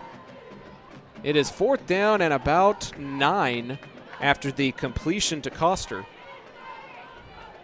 And it looks like the Hawk offense is going to stay on the field here in no man's land. 4th and 9, 2 to the left and 1 to the right. Rolling to that right-hand side on the snap. Throwing, incomplete, no flags. Turnover on downs. Bowie gets the stop. Intended for number 7, Hoke, on that play, but it was a little bit too far out of his reach, and Bowie is going to get another shot at it here, Zach. They have 1 timeout left and a minute 26. And granted, this field position's a little better than where their last drive started. On the half-yard line? All the way back inside the 1 after the fantastic punt. They'll get it at their own 32. So they'll have to drive 68 yards, and they'll be doing it with Jaden Bibbs orchestrating the offense. Number 7, Trey Nichols, is on the sideline for Bowie, which is a good sign. He's not being taken to for concussion protocol or anything, but it does not look like he will be returning to this ballgame. So this is the Jaden Bibbs show moving forward for this game. 2 to the left and 2 to the right for him as Bowers will get it on the handoff, and he'll get stuffed behind the line.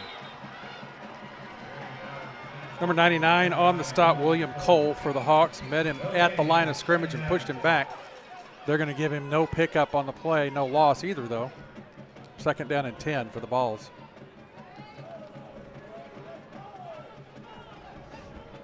Maybe a half yard as we approach 1 minute to go until halftime.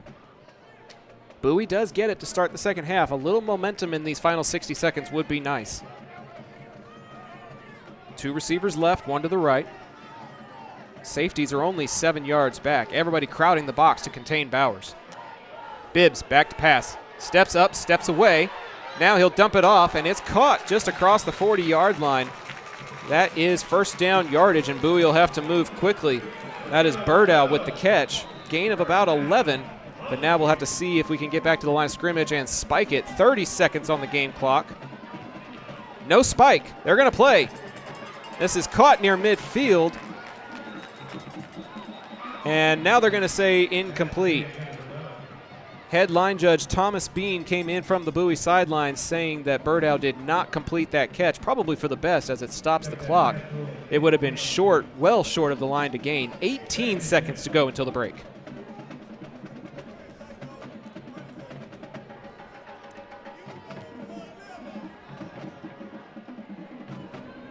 Four receiver set, 2 to the left, 2 to the right. Bibbs back to pass, 5-step drop. Looking, nobody's open. Looking the other way, still nobody open. Finally caught out of bounds. Talley tried to get the toe tap and was unsuccessful. That scramble and pass took 8 seconds off the clock there. 10 seconds left to see if Bowie can do anything with this. You still have a timeout, so you do have the entire field to work with. And there goes that timeout.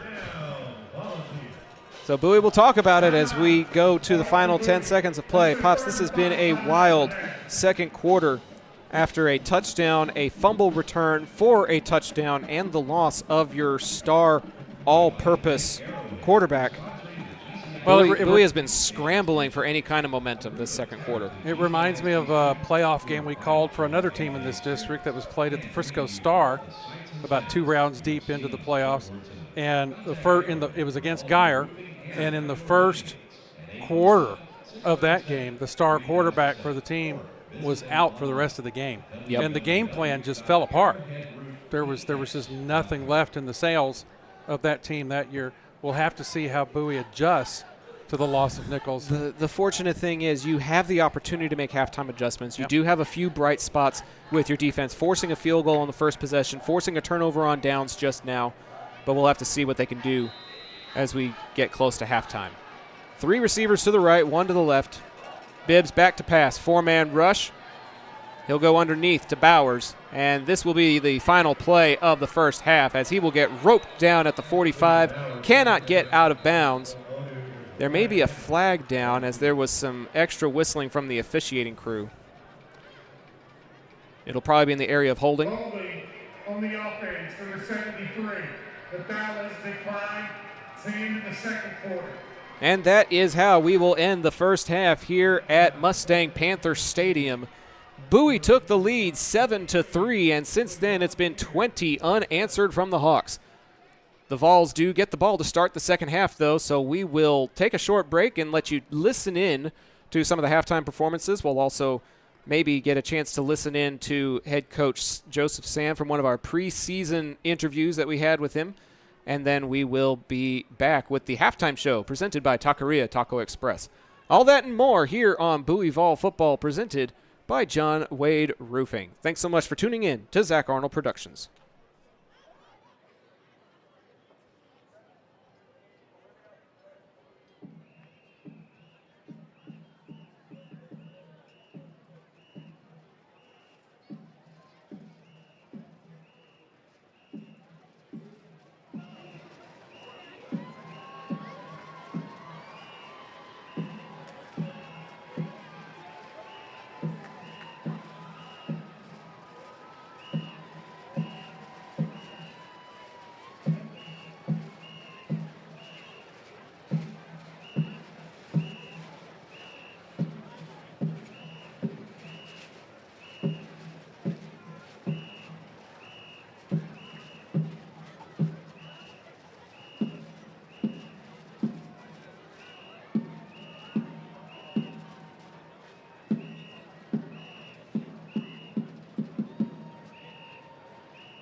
Enjoy as the Silver Wings perform a stringer jazz routine to Call Me.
Silver Wings are under the direction of Lauren Wheeler and Lexi Pearl. Team managers are Kelly Struckline and Sophia Ahadi. The Silver Wings are sponsored by Brad Walters, Castle Hills Mortgage, Michael Brock, Farmers Insurance, the Dallas Conservatory, Castle Hills, Next Mesquite Aircraft Sales. Tune in on NBC on Thanksgiving Day to see the Silver Wings perform with the Spirit of America in the Macy's Thanksgiving Day Parade.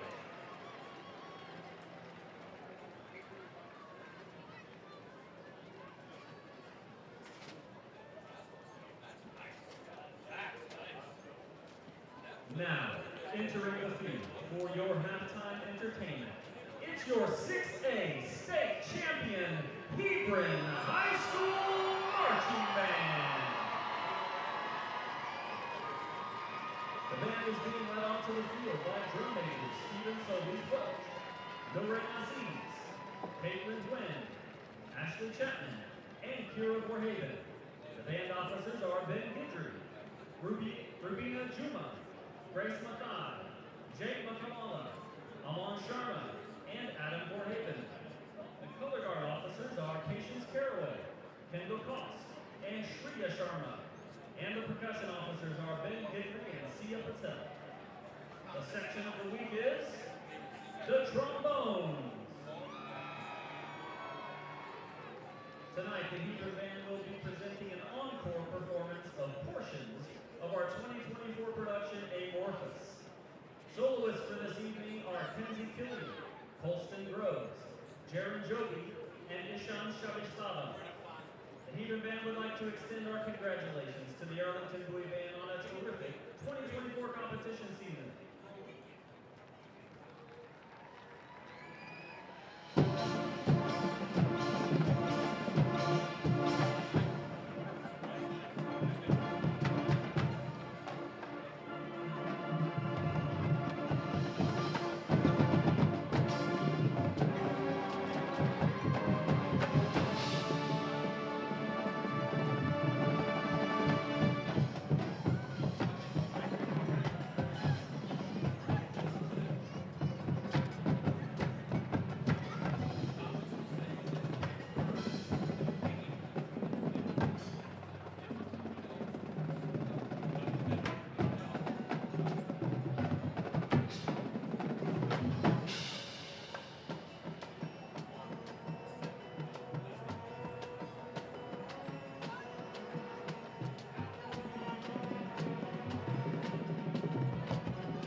Music Travel, Ross's Diabetes, Think Strategically, the Wall family in memory of Edward Wall and OES Equipment.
Welcome inside our broadcaster stadium, a fantastic venue and a great vantage point for us to be calling this football game. Zach Arnold, my pops Doug, on the call. Halftime score 23-7, but a great point was made by Mom the producer right as we were getting ready to come back for this halftime show presented by Taqueria Taco Express. There has not been a point scored in this game since the scoop and score. Bowie's defense has not given up any more scoring since then, and they now have had a whole half to try to make adjustments with the absence of Trey Nichols. Right, and that was when Trey Nichols went out of the ball game, was on that scoop and score. Mm-hmm. He was hit hard, and it appears he has an injury to his leg and his ankle, and he's not likely going to be back based on what we can see from up in the booth. Mm-hmm. But you're right, since that point, the Bowie defense has risen to the occasion and at least held Hebron in check since that point. Jaden Bibbs has come in to take over the reins, and he's actually done a good job. I mean, for a young man who has to come in cold off the sidelines, again, Mom the producer and the rest of us have made the observation that he seems to get more confident with every play that he makes. It is obvious to us that the Hebron defense has keyed on Bowers the entire game. The statistics seem to indicate that Bowers has 11 carries for just 31 net yards. According to the Dallas Morning News, that is an average of just 2.8 yards per carry, which is well below his average as the area's leading rusher. Everybody knew that was what to expect coming into this, and he is well short of his 8.2 yards per carry average on the season. So we're going to hopefully get a little bit more out of him in this second half to try to take some of the pressure off of Bibbs. You never want the one person to feel like he is responsible for the entire team. And like you mentioned, Bibbs coming in cold off of the sidelines. We have really enjoyed what we have seen from him so far. He had a great pass over the middle. He orchestrated a couple of decent drives that stalled or you just ran out of time there right before the half. I think if he has better field position than the half-yard line, he stands a decent chance of orchestrating a scoring drive. And luckily, Bowie gets the ball to start the third quarter. Well, one thing we noticed early in the ball game was that the Bowie offensive line was doing a good job of maintaining the line of scrimmage. What Hebron is doing to check that is they're bringing pressure. They're bringing up their linebackers into the box and crowding the box, and that's where they're attacking Bowers on the run game. So what we were playing armchair quarterback during the halftime, and what we wish we could get down to Coach Sam and tell him this, but he knows this. We're just joking.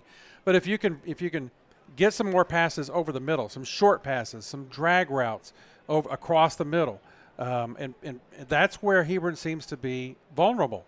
That's where that pass from Bibbs went earlier in the game.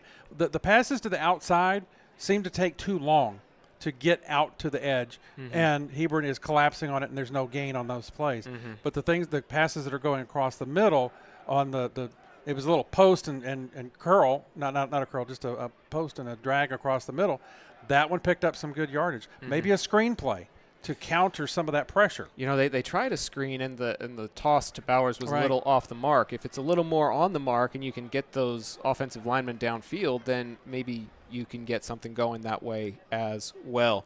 Bibbs has come in relief with a 7 for 10 completion set, and that's good for 70 yards. Nichols was 4 of 5 for 80 yards and a score before he went down. Dylan Talley leading all receivers with 3 catches for 37 yards and that score that put Bowie in front. And so far, that's been the only score that they have been able to accumulate.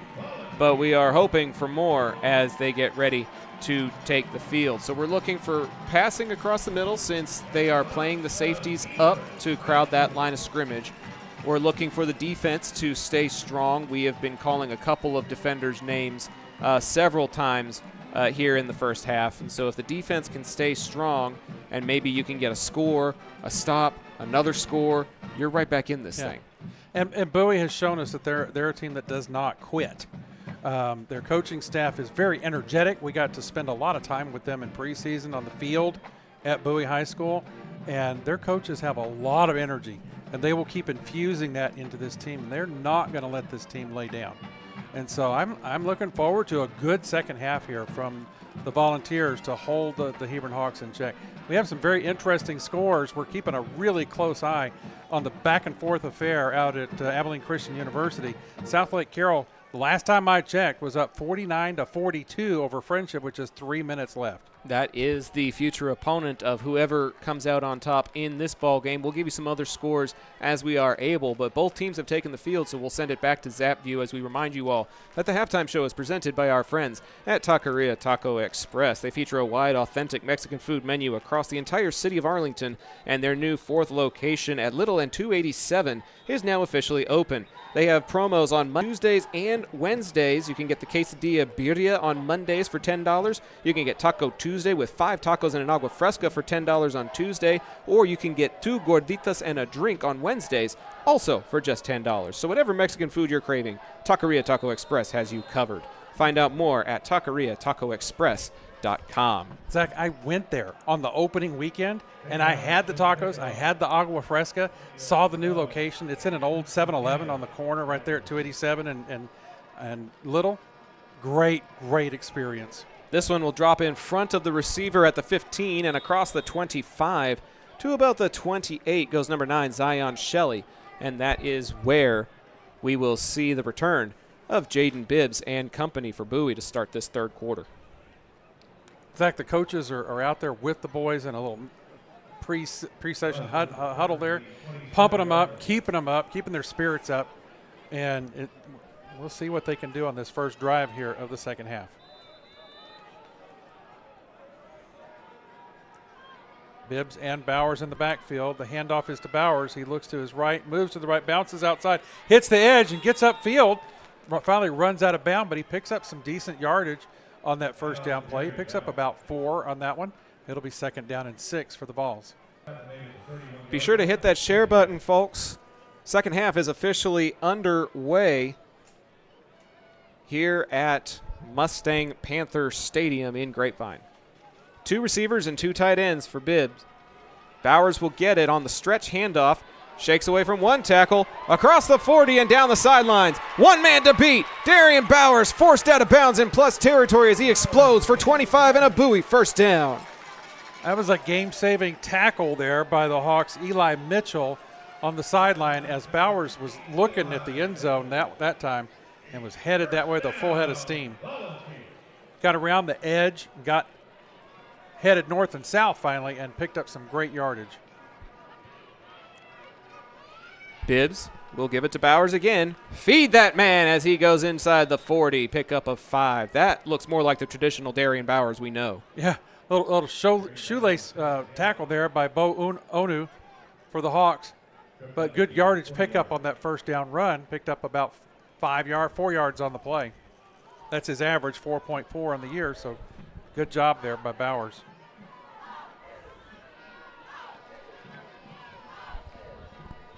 One receiver each to the left and right. Bibbs looking to that right-hand side. He won't come open. Now they're going to the sidelines. It looked like maybe an inside-outside type play. Talley collapsed too far inside and couldn't make it back to the sideline. It'll be 3rd down at the Hebron 40.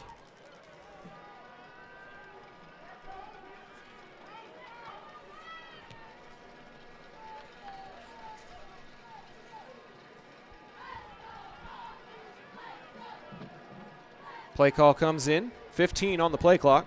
3 receivers on the open side of the field. 1 man to the left.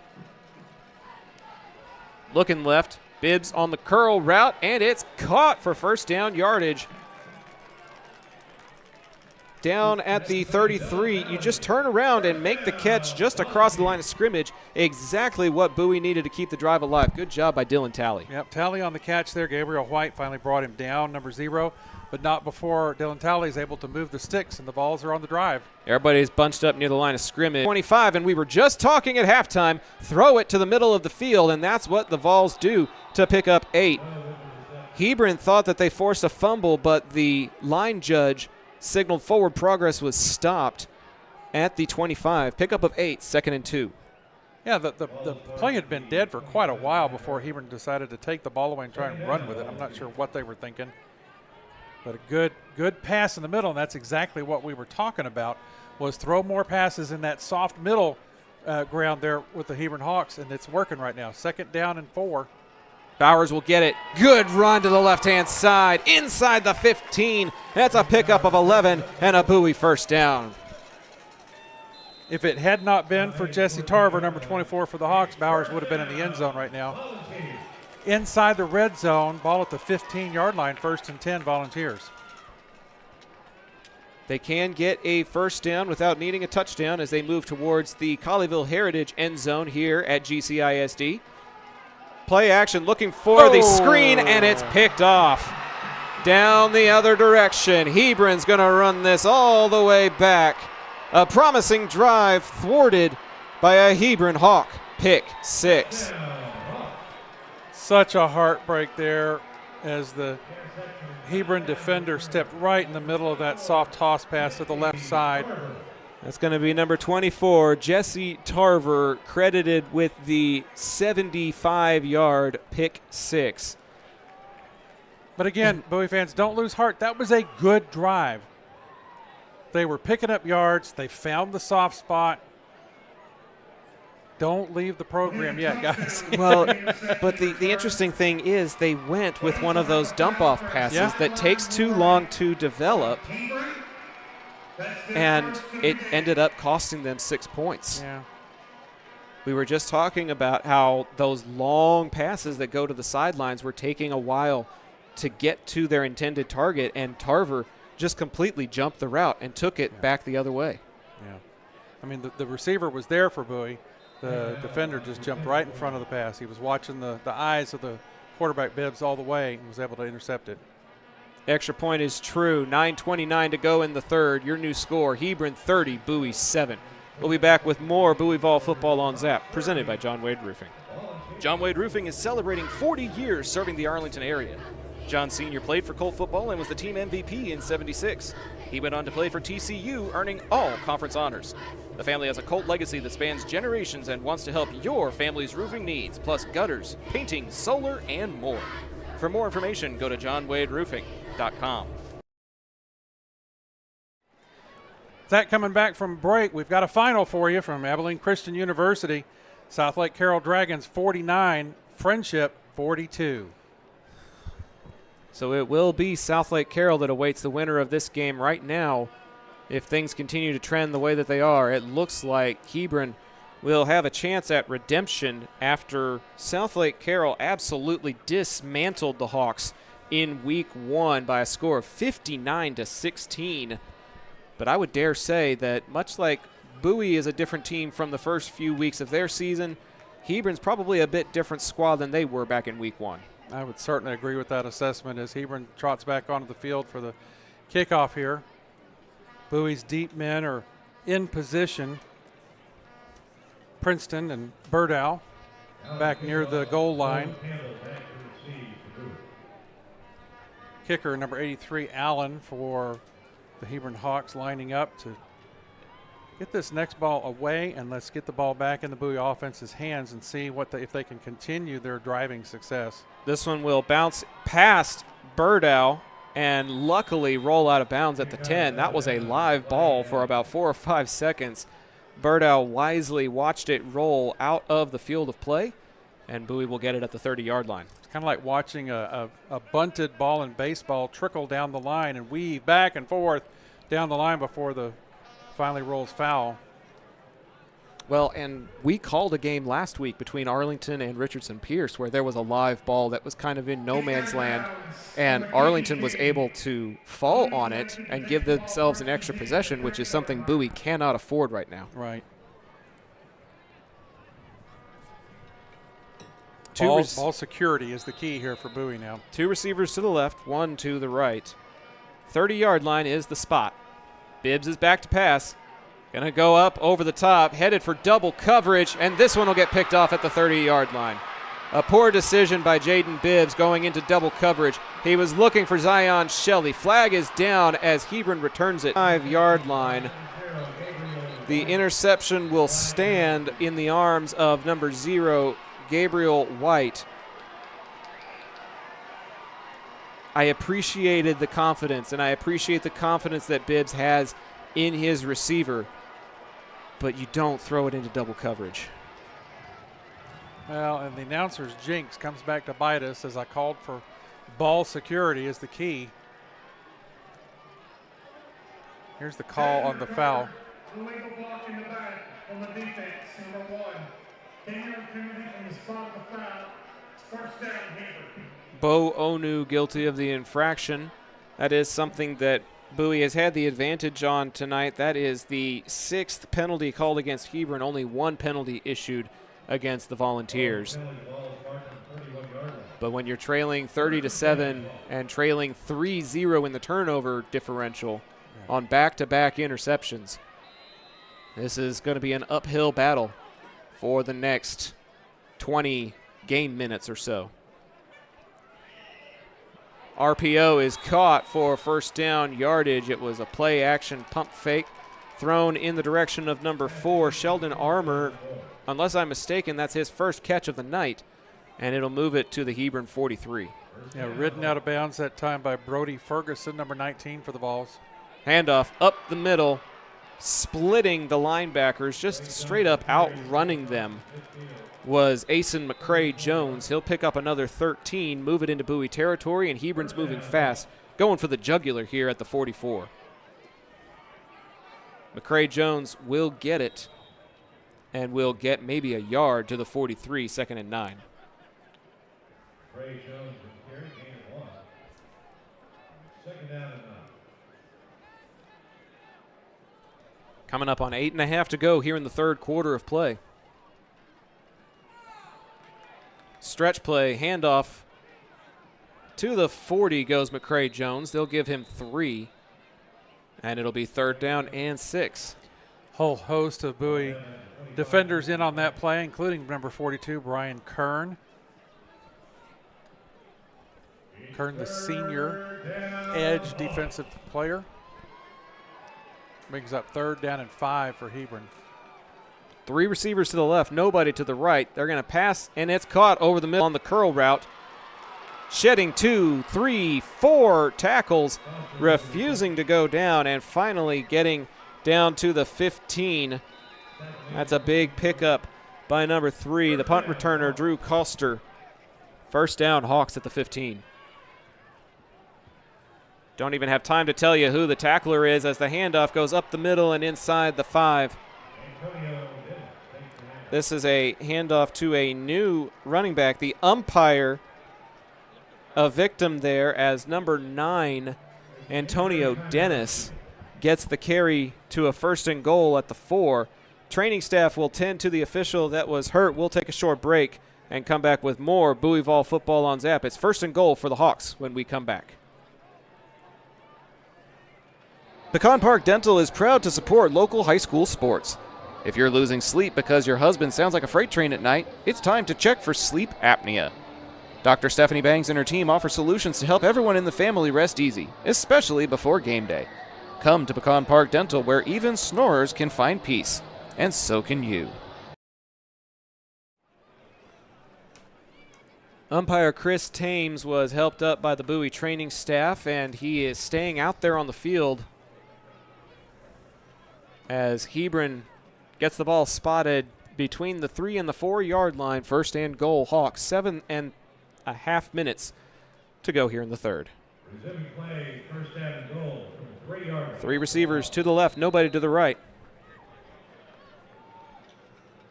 Handoff, diving to the goal line. 2nd effort, and this time he'll breach it. Antonio Dennis got stopped at the 1, recovered himself, and lunged again to send it across for a Hebron touchdown.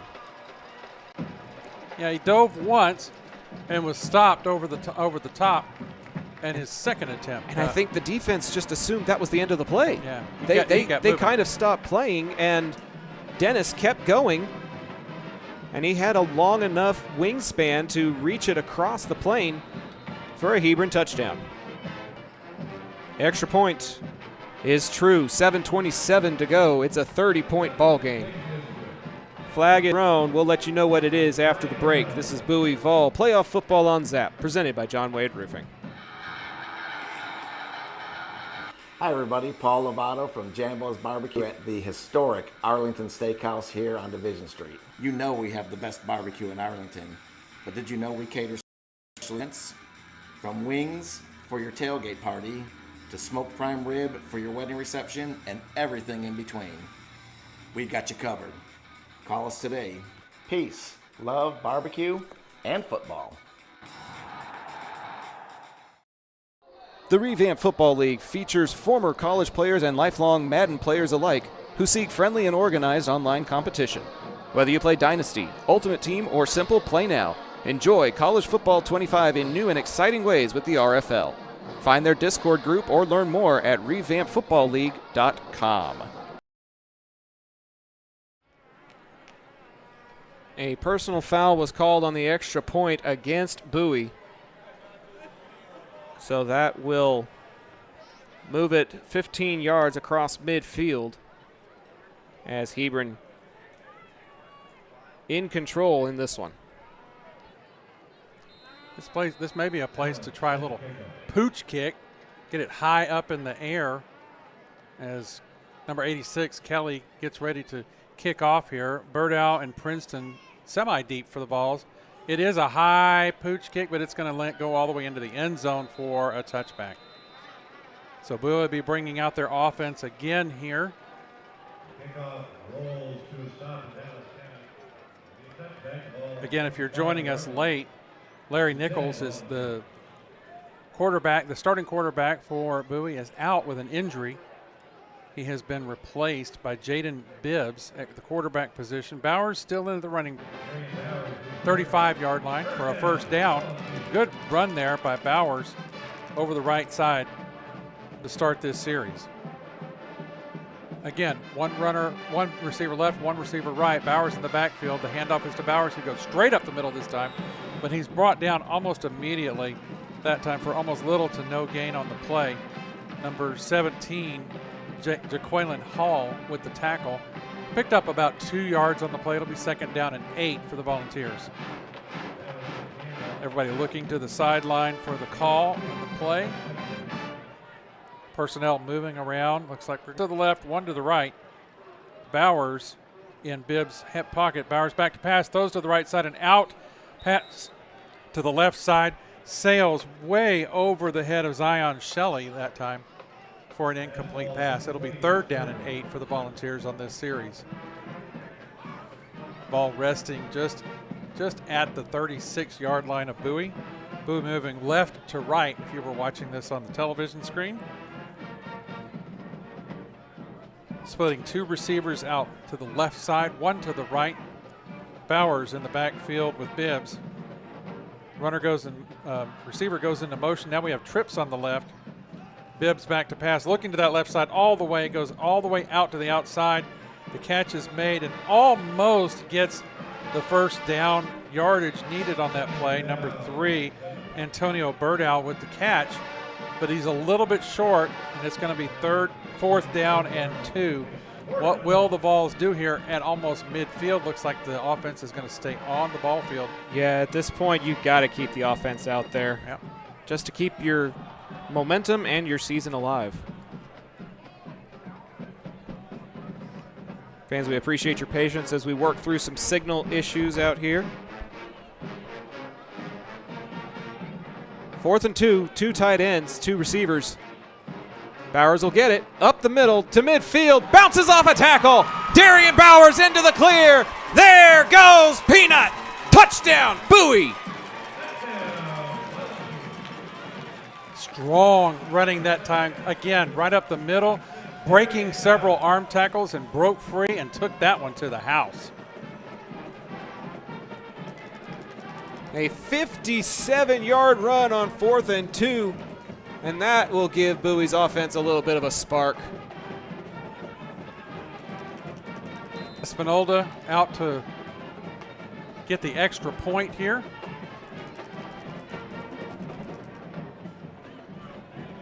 The snap, the kick is up, and it's good.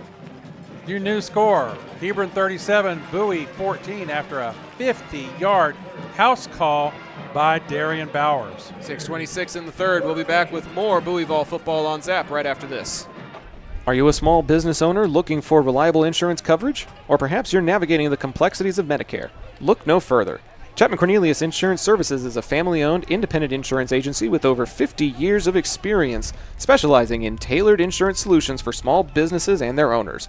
Whether you need property, liability, commercial, auto, or even life and health insurance, their knowledgeable agents can help you feel secure in selecting the insurance you need.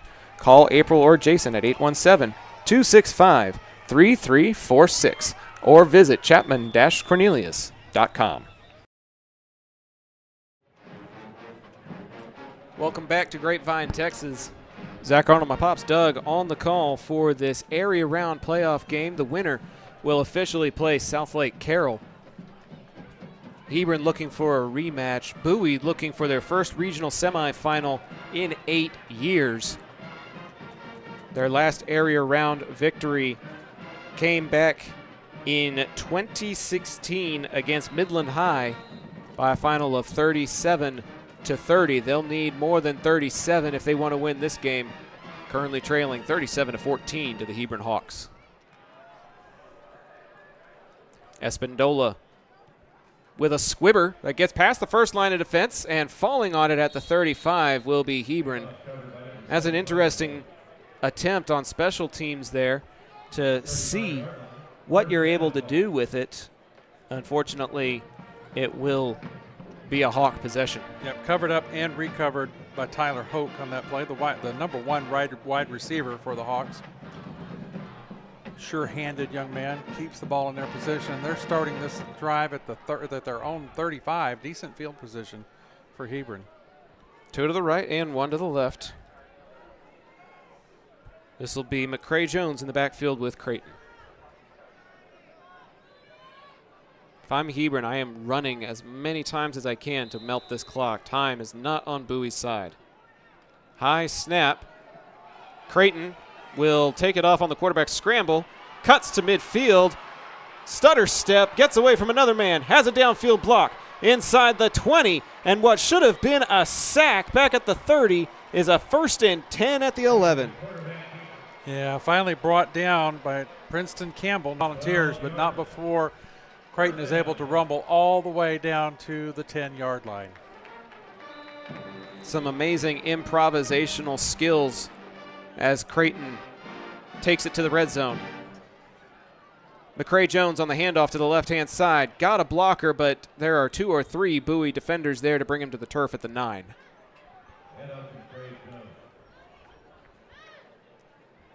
Number 17 for Bowie, Kevin Baines in on the tackle.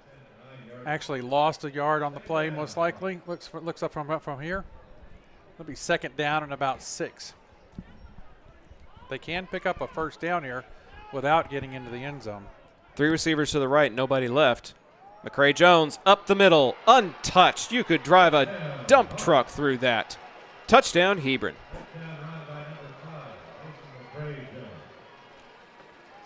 Well, it didn't take long for Hebron to answer that great Bowie touchdown run by Bowers. 3 plays. 3 plays, 65 yards, and a Hawk score. And it was all on that Creighton run where he just made some great moves all the way down the field. Unlike what you said should have been a sack. Extra point is true. 5:31 to go in the third. Your new score, Hebron 44, Bowie 14. This is Volunteer Football on Zap, presented by John Wade Roofing. Taqueria Taco Express is your one-stop shop for all things authentic Mexican in Arlington and Grand Prairie. And this fall, you'll now have 4 stops to choose from. Visit the new location off 20 and Little Road or any of their 3 original locations and try their $10 Taco Tuesday. It includes 5 tacos and an agua fresca. They also feature new birria items plus tortas, gorditas, and more. Find out just how much more by visiting TaqueriaTacoExpress.com.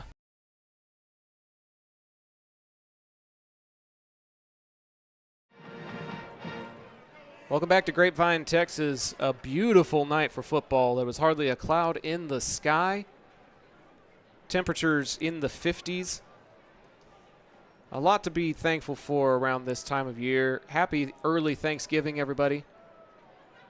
And thank you for being a part of Bowie Vol football all season long. We've had some fantastic turnouts, including the video coverage we provided of Bowie versus Arlington that had over 1,000 views. We're having a great turnout tonight here for this area round playoff game. The score may not be what we hoped it would be to start this ball game, but we appreciate you tuning in and cheering for your Vols nonetheless. Kickoff is fielded inside the 25 and taken across the 30 to the 35 and finally brought down at the 36. On the return, number 9, Zion Shelley. And that is where Bowie's next possession will be.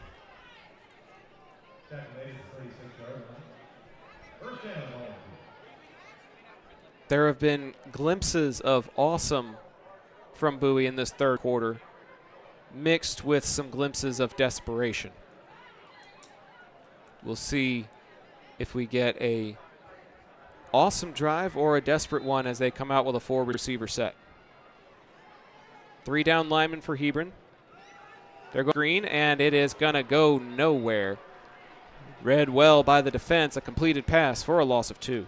Yeah, Bo Onu was in the backfield, Hawk defenders jumping the routes and reading the quarterback eyes. That's one thing I do see from Bibbs. He's kind of telegraphing which way he's going to be throwing and tipping off the Hawk defenders. Bowers will move to his left-hand side. 2 receivers and 2 tight ends.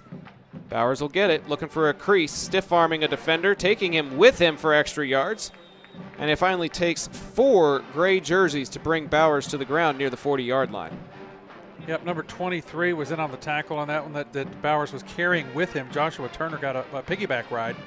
And in a show of good sportsmanship, Turner helped Bowers up off the turf as they head back to their respective sides. 3rd down, and we'll call it 7. And a timeout will be called by Hebron with 4:18 to go in the third. We'll take a brief timeout with them and be back with more playoff football on Zap when we come back. PDA Advocacy Group would like to remind you that autism is a wide spectrum of neurological differences and it's on the rise, now affecting 1 in 36 Americans and more cases found in males. Those with autism have trouble with social interactions, communication, and can engage in repetitive or self-harming behaviors. While the causes of autism are still being researched, we can begin to learn more by visiting nationalautismassociation.org.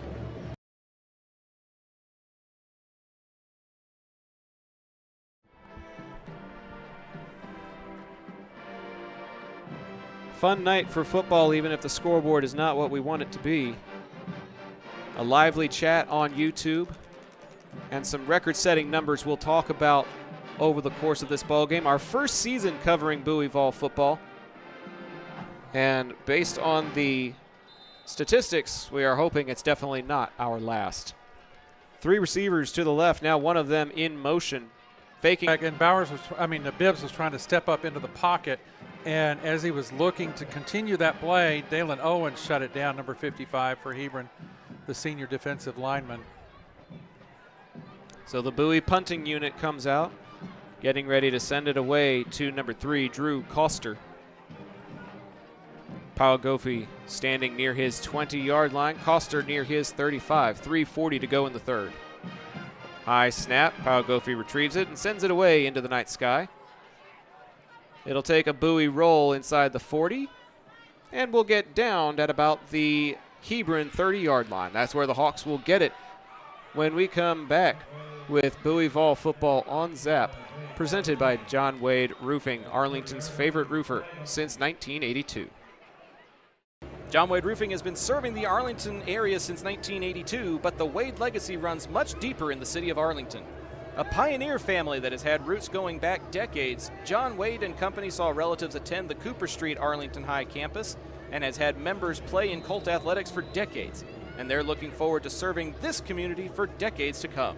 Find out more at johnwaderoofing.com. Coming back to live action here in Grapevine, Texas, there was actually a penalty marker that we did not notice on the field An unsportsmanlike issued against Hebron will back them up 15 yards. They're now going to start this drive at their own 15 with 3:26 to go in the third. Most definitely the worst field position Hebron's had. We'll see what they choose to do here. Are they going to keep passing, or are they going to grind it out on the ground? They're going to fake the pass and hand it off. This one's going to go to the right-hand side and across the 30-yard line down at the 32. Little chippiness. Goes Marcus Nathaniel Johnson as a little bit of pushing and shoving takes place near the far side Hebron sidelines. Bowie visibly frustrated with the misdirection that Hebron's presented to them tonight.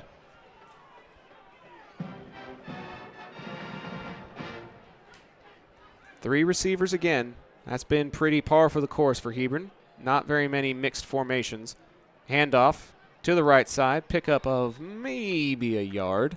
Looked like a second effort could have produced more, but good coverage there by the Bowie defense, stopping McCray Jones before he could get more than two. Yeah, the tackle made by Princeton Campbell there was a solid face front tackle, wrapped his opponent and took him to.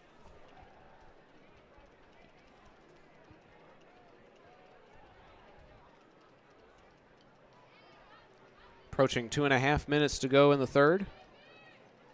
Play action, curl route, caught, shedding a tackle, taking it upfield. Coster with the little comebacker route to give him 10 and another Hebron first down. Bryson Castile on the tackle for the Volunteers. That'll move the chains up to the Hebron 47.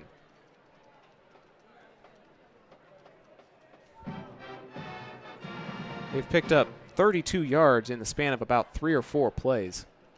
Some very efficient offense from the Hawks tonight.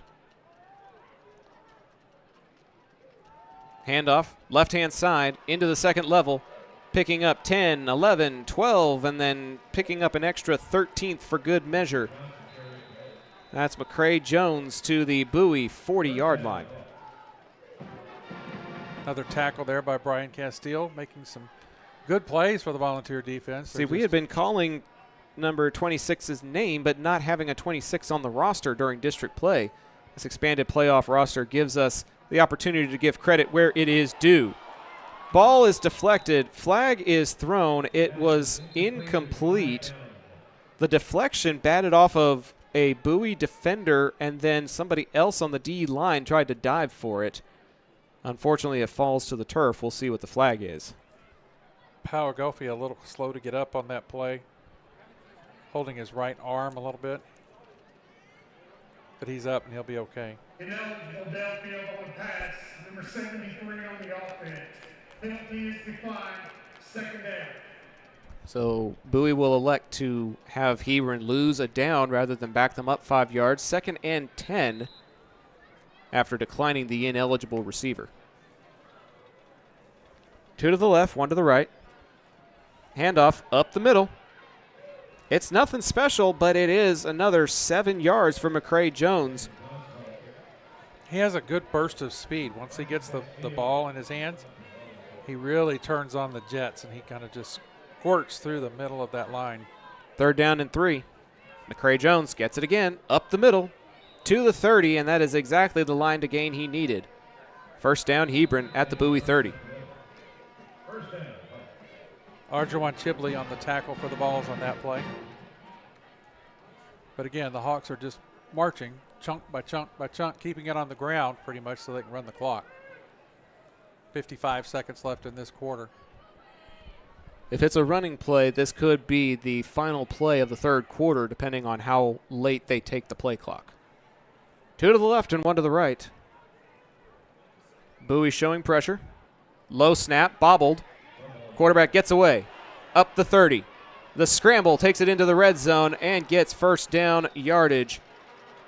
The bobbled snap was an opportunity for a turnover, and instead, Patrick Creighton Jr., as he's done all night, turns a potential disaster into a first down. Well, and there were 3 missed tackles by the Bowie defense before Joseph Williams, the 4th, number 92, brought him down. Hebron seems content to let this be the final play of the third quarter, which means we're getting ready to go to the fourth. And fans, as always, the fourth quarter is presented by Pecan Park Dental.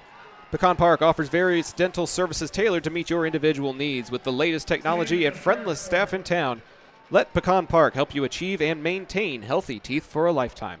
Call 817-497-8826 to schedule your way to a brighter smile. Taquería Taco Express es la taquería oficial de Zach Arnold Productions. Extraordinaria y auténtica comida mexicana. Aquí encontrarás el mejor menú para el paladar más exigente. Puedes visitarlos en una de sus 3 sucursales ubicadas en Arlington y en Green Prairie. No te pierdas de su grandioso especial todos los martes, Taco Tuesday, de 5 tacos y un agua fresca por solo $10. Para encontrarnos o hacer un pedido, visítalos a su página web taqueriatacoexpress.com. Approaching what could very likely be the final 12 minutes of Bowie's historic season. Zach Arnold, my pops Doug, bringing you all of the action here at GCISD's Mustang-Panther Stadium.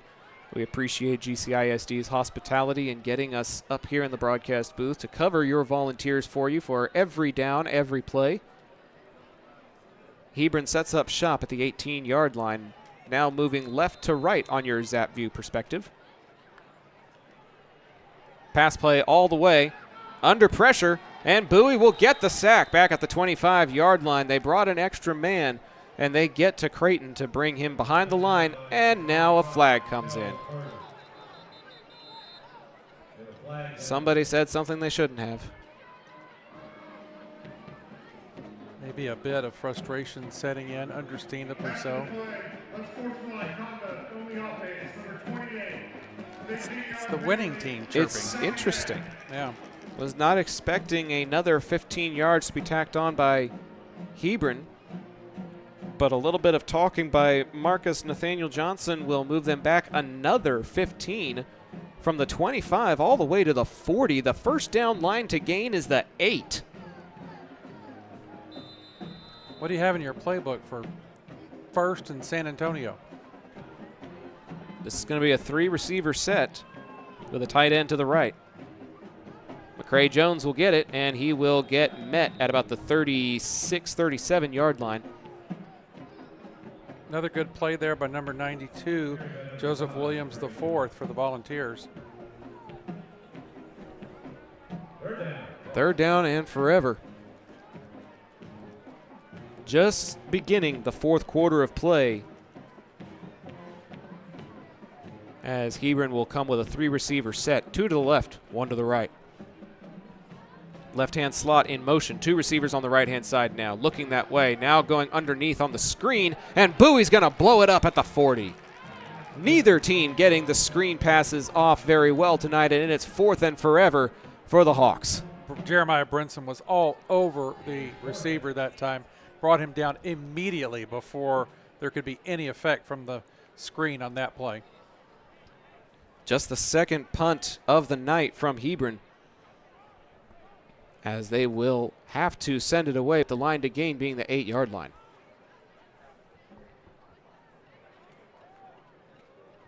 Not very much you can do on 4th and 32. Allen deep to punt, standing at his own 45. And they will take the delay of game intentionally in order to give them 5 more yards to work with. So they'll punt it away from the Bowie 45 rather than the 40. Johnny Macon, number 2, standing at the Bowie 10-yard line, ready to receive this punt. Aha. Interesting move by Bowie, forcing them to punt it from where it was. They will decline the delay of game.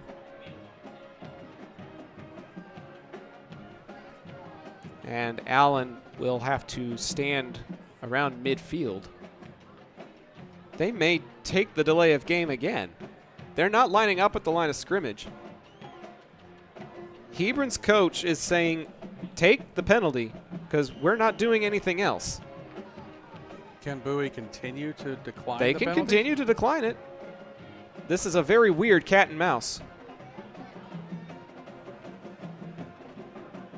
What will Coach Sam decide to do this time?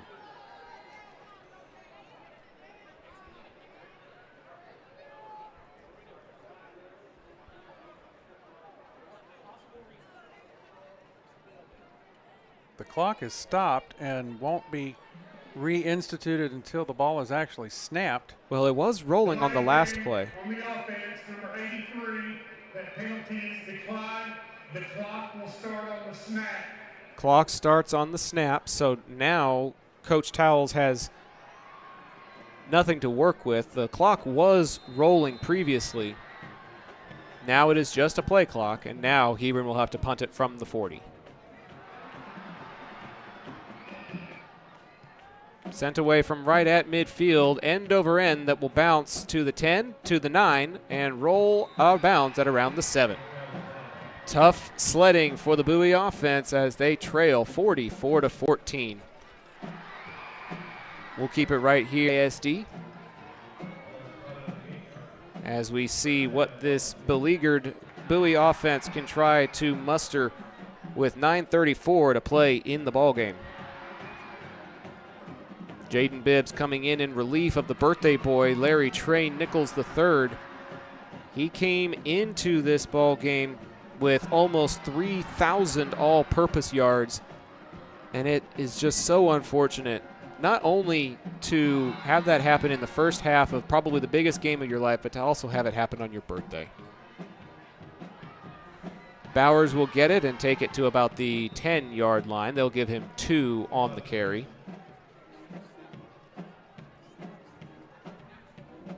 We wish Nichols the very best. No doubt the statistics that he picked up over the course of this season will garner some interest from somebody at the next level. When you're the number 6 passer in all of Dallas-Fort Worth, that has to stand for something.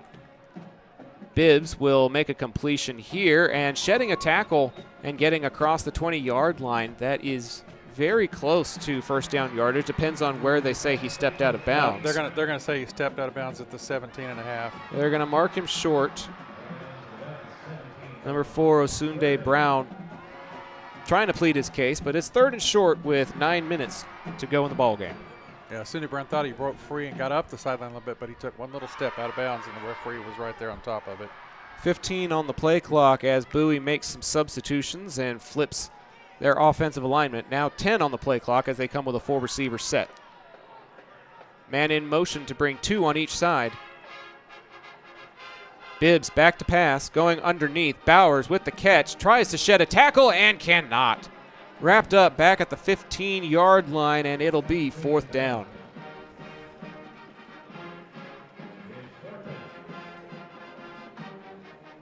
Bowers a little slow to get up on that play. He got awkwardly tackled. But he does get off on his own power, no problem. Offense is staying out at the 14-yard line. Coach Sam electing to go for it as Bibbs drops back to pass. Pass is caught across the 20, and it is enough for a Bowie first down.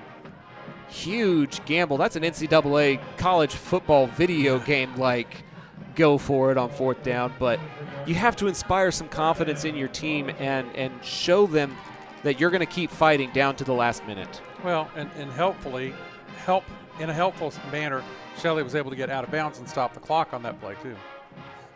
Bibbs back to pass, looking for the drag route, now going to take off and run. He'll get to about the 30-yard line before awkwardly falling forward. Line judge signals for the clock to roll. It'll be a pickup of 5 or 6, and it'll bring up 2nd down and short. Brought down by Hebron's number 12, Clay Lindemark, on that play on the sideline. For Bowie here. Bibbs rolling to his right now. Got a decent pocket, lofting it over the top, and it went out of bounds. I think he felt the pressure coming as the pocket broke down, and he just threw that one away safely. Lived to throw another down. Closest man in the area was Osunde Brown. It'll bring up 3rd down and about 4.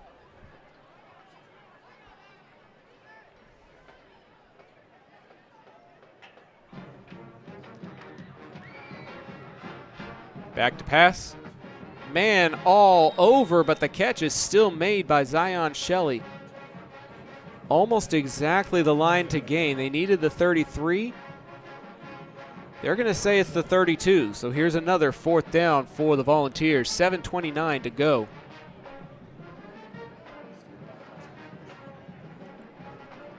Two to the right, one to the left.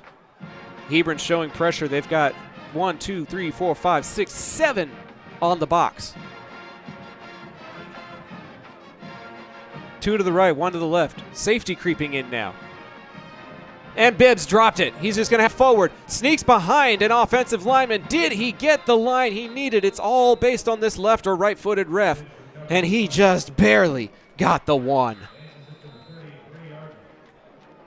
Another 4th down conversion for the Volunteers.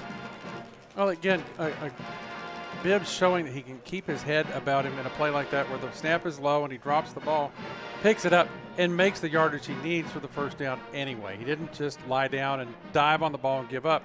They're still scrapping. I like that in the Bowie Vols. Lineman jumps a little too soon, and right after picking up a 1st down, Bowie will have to play from behind the sticks.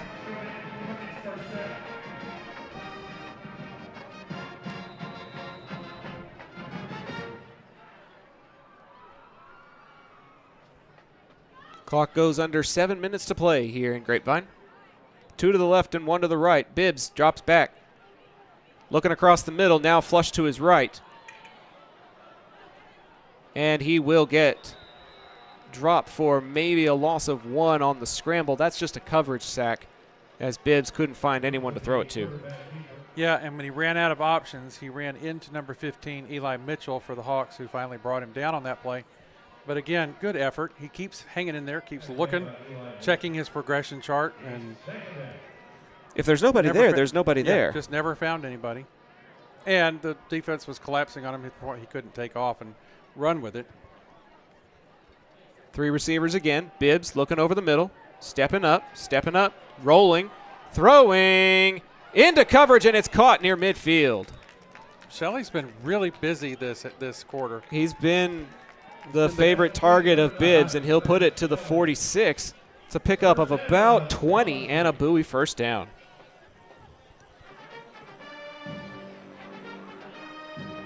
NFL on Fox theme playing from the Hebron Marching Band across the way. They are a big marching band. They're taking up 1/8 of the fan stands over there as Bibbs, under pressure, gets away from one, now rolling, has a blocker. Now he's going to elect to try to go downfield. His face mask got grabbed. A flag does not get thrown, but he'll fall forward for maybe a yard. I'm sorry to be chuckling there, but I was watching that play, and the lineman, number 52, Ian Mays, didn't realize Bibbs was coming up behind him. Bibbs had to push him and say, block. And when he started blocking, Mays reached back, grabbed Bibbs by the shirt, and pulled him forward past him to give him a shoulder push instead of a tush push on that one. Bowie calls a timeout with 5:23 to go on a 2nd down. A big help for Zach Arnold Productions this year. Yeah. Saying, I can't wait to see some of these Volunteers on next year's college football game. No doubt there are several next level Bowie Vols.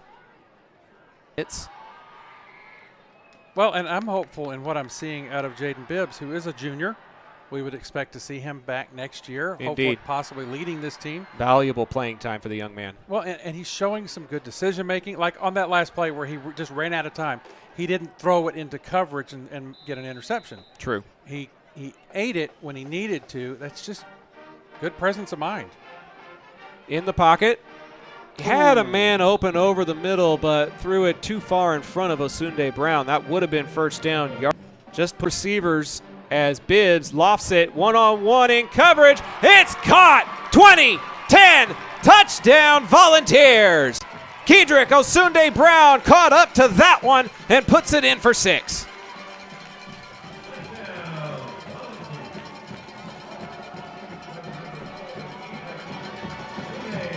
That was a beautiful throw by Jaden Bibbs. Put it on the deep post, one-on-one coverage because the safeties were collapsing. It was Brown and his corner, and Brown won. And then after he caught it, He strong-armed his defender who tried to bring him down from behind, took it the final 10 yards for the house call. Yeah, Brown was not going to be denied on that play. Espindola with the extra point attempt. It is true, your new score, 44-21 with 5:10 to go in the ball game. Onside kick coming up next when we come back with Bowie Vol football on Zap. Thanks to Pecan Park Dental for supporting tonight's game. For busy families looking to improve their smiles, Dr. Stephanie Bangs offers clear aligners, a convenient, discreet way to straighten teeth without brackets and wires. Perfect for students, parents, and anyone who wants a beautiful smile with minimal fuss. Visit Pecan Park Dental in Arlington and make the clear choice for your family's dental health.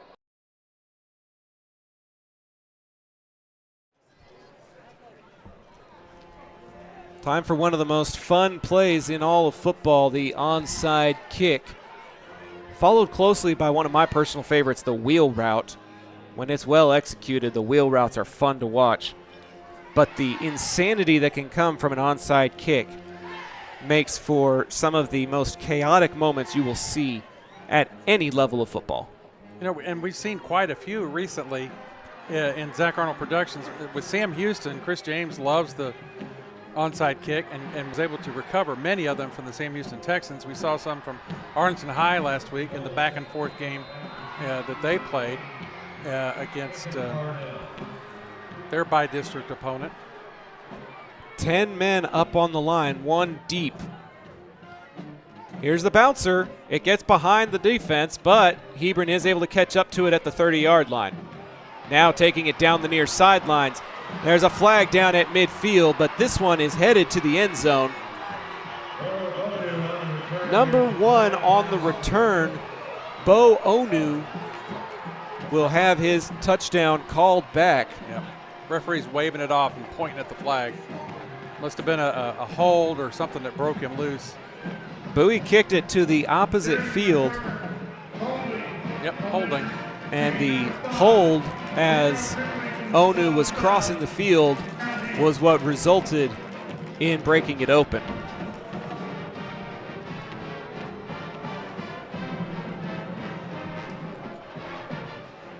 Exactly 5 minutes to go in the game. Hebron will get it, but it will cost them a good bit of field position. All the way back to their own 38-yard line. Bowie took a timeout during that last drive, so they will have 2 left. Hebron's band errantly playing the fight song after that touchdown was called back. Here's a little fan quiz for you. We're going to put this to the chat. We think the Hebron band is playing the fight song that is the same one as Clemson. What do y'all think? I know it's a college fight song, but I have my doubts that it's actually Clemson, as this handoff will result in a fumble, I believe. We'll see who came up with it. Bowie is signaling they've got possession. And they do. And they do! Bowie forces their first turnover of the game, ripping it out of the arms of number 9, Antonio Dennis, and Bowie gets it back at the Hebron 42. Interesting turn of events here. That's essentially where they would have recovered an onside kick. We'll take it where we can get it. Bowie ball after the fumble. Hebron was going with their 3rd string running back. The number 1 is McCray Jones. The number 2 is Nathaniel Johnson. Number 3 is Antonio Dennis. He got the carry, took it for about 4 yards, and then coughed it up. So here comes Jaden Bibbs, fresh off of a big touchdown pass to Osunde Brown. And it's going to be a trick play. Bowers with the handoff, looking for Shelley, and the flag is going to be thrown at the 10-yard line. They handed it off to Darian Bowers. He took it about 2 yards away from the line of scrimmage and then lofted it into one-on-one coverage down the sidelines. Shelley was gripped, and it'll be a free 15 for the Vols. Gabriel White guilty of the 15-yard infraction. And that stops the clock. 4:37 to go. And Bowie is sniffing the red zone with the ball at the 27.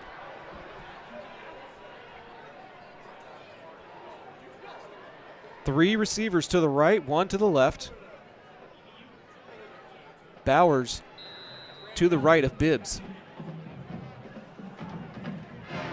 Bibbs takes it, rolls to that right-hand side where the 3 receivers are. Throwing that direction, and it's caught at the 5. Turning away from the defender. Touchdown, Volunteers.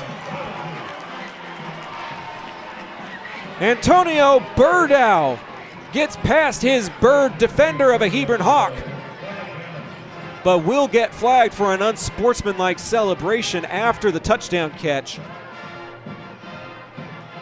And we'll see how that affects the potential onside that is most likely to come. Looks like they're going for 2 on this play also. Try to make it 44-29 if it goes. After the play, unsportsmanlike conduct on the offense, Tommy, number 3. That penalty will be enforced on the kickoff. So if this 2-point is successful, it's a 15-point ball game, which is 2 possessions. The trick, though, Pops, is if you miss it, it stays a 3-possession ball game. This is a big gamble because if you don't get it, it's a 17-point difference. If you do get it, it's a touchdown and then another touchdown plus 2. They're running out of time. They're going to have to call timeout.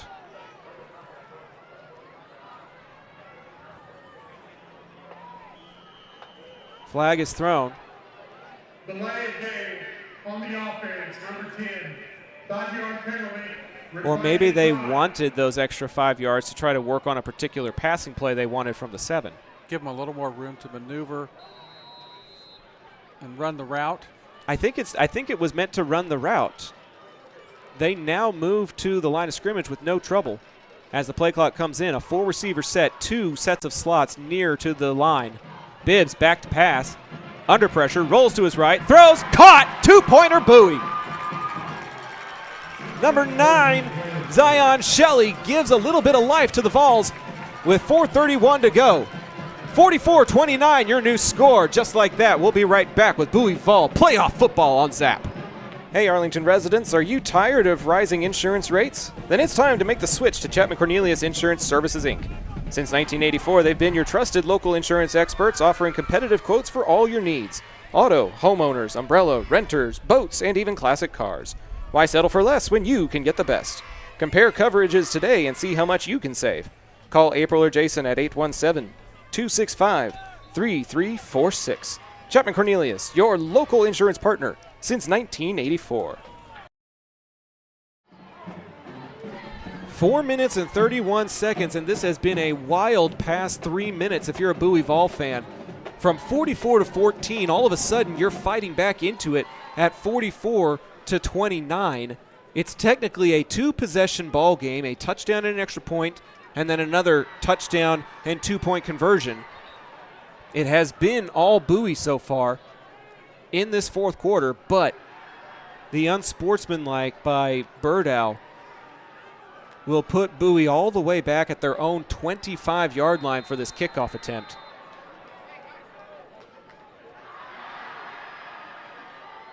Espindola lining up deep. 10 men at the line for the Hawks. This is an onside. It does have a weird bounce, and it does get recovered by the Hawks at the Bowie 39-yard line. So now the Bowie defense hoping to work some more of their magic as they force last possession. If you can get a stop and get the ball back, this game is not over yet. 44-29 your score. Have to love the effort as Bowie not going down without a fight. 4 minutes and 29 seconds left in the ball game. This will be Creighton and McCray-Jones. McCray-Jones with the handoff, and he'll take it near the 30-yard line, a pickup of about 8 or 9 on the carry up the middle. It's a good first down play for the Hebron offense. The great Yadi Pagan in the chat saying he needs to keep a defibrillator on hand for this end time of the game here.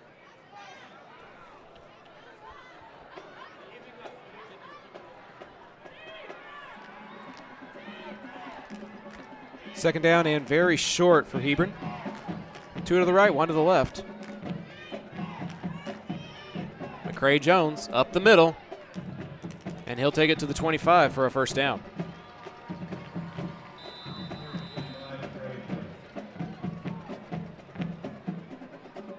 .340 to go in the ball game.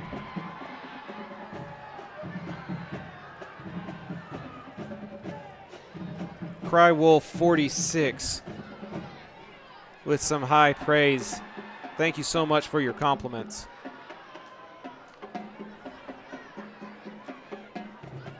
First down. Hebron trying to work the clock as we approach 3 minutes in the ball game. Handoff to the right-hand side. Some downfield blocking inside the 20. And Bowie is trying to play for the strip. But McCray Jones wisely falls to the turf at the 17, stays inbounds, clock continues to run. Second down and about 2 after a pickup of 8.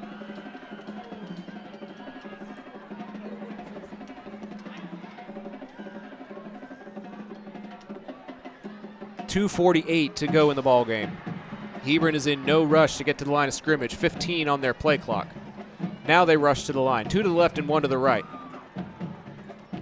Wide receiver bubble screen caught inside the 10. Getting away from the tacklers. Touchdown Hebron.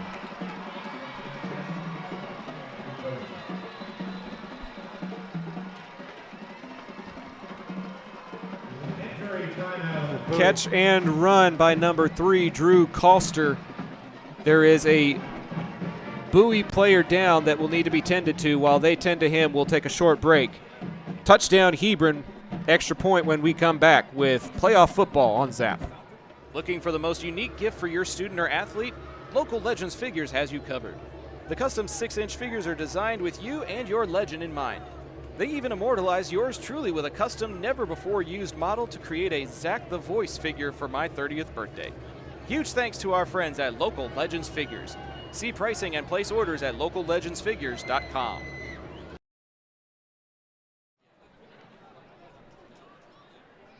The legendary Ken Koslow, who's been covering Arlington ISD for years, also in the YouTube chat.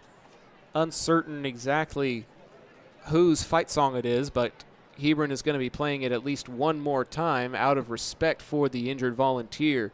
They are not currently playing it, but with 2:32 to go, that score after recovering the onside kick may be the difference maker that the Hawks need to move on to the regional semifinals.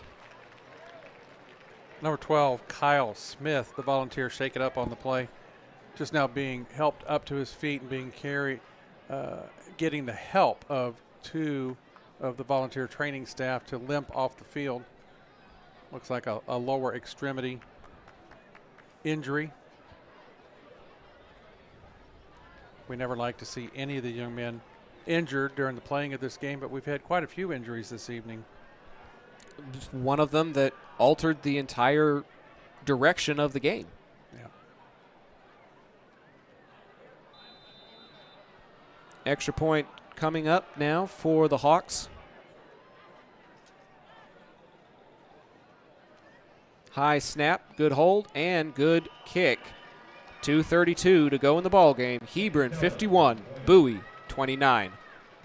We'll be right back with more Bowie Vol football on Zap right after this. Hey, John Wade Jr., Colt Football 97, class of 98.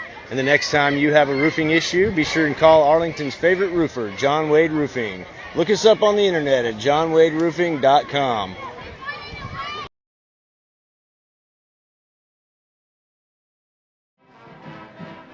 Fans, a reminder to stay tuned for the postgame show presented by our friends at John Wade Roofing. John Jr. and John Sr. were letter winners in Arlington ISD, and now they look to serve the entire Arlington community. We're so thankful to have them on board with Zach Arnold Productions as our title partners for another year. Next time you have roofing needs, be sure to give them a call.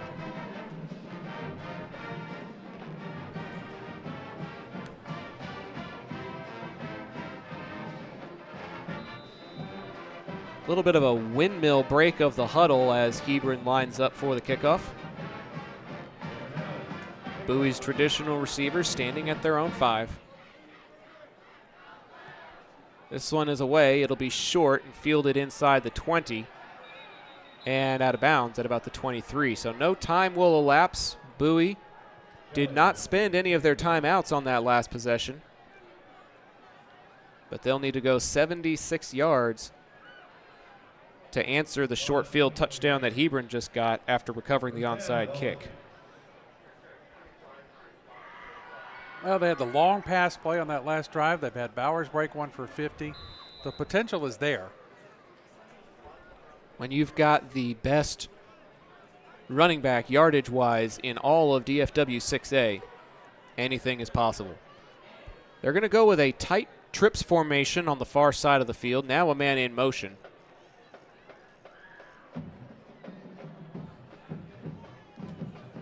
Bibbs is going to look that way. Going across the middle, and it's caught at the 40-yard line, racing to the sidelines, and he will get there. That is number 3, Birdow, wisely catching it in stride and racing to the sidelines to stop the clock. It's a first down for Bowie at their own 46, 2:23 on the clock.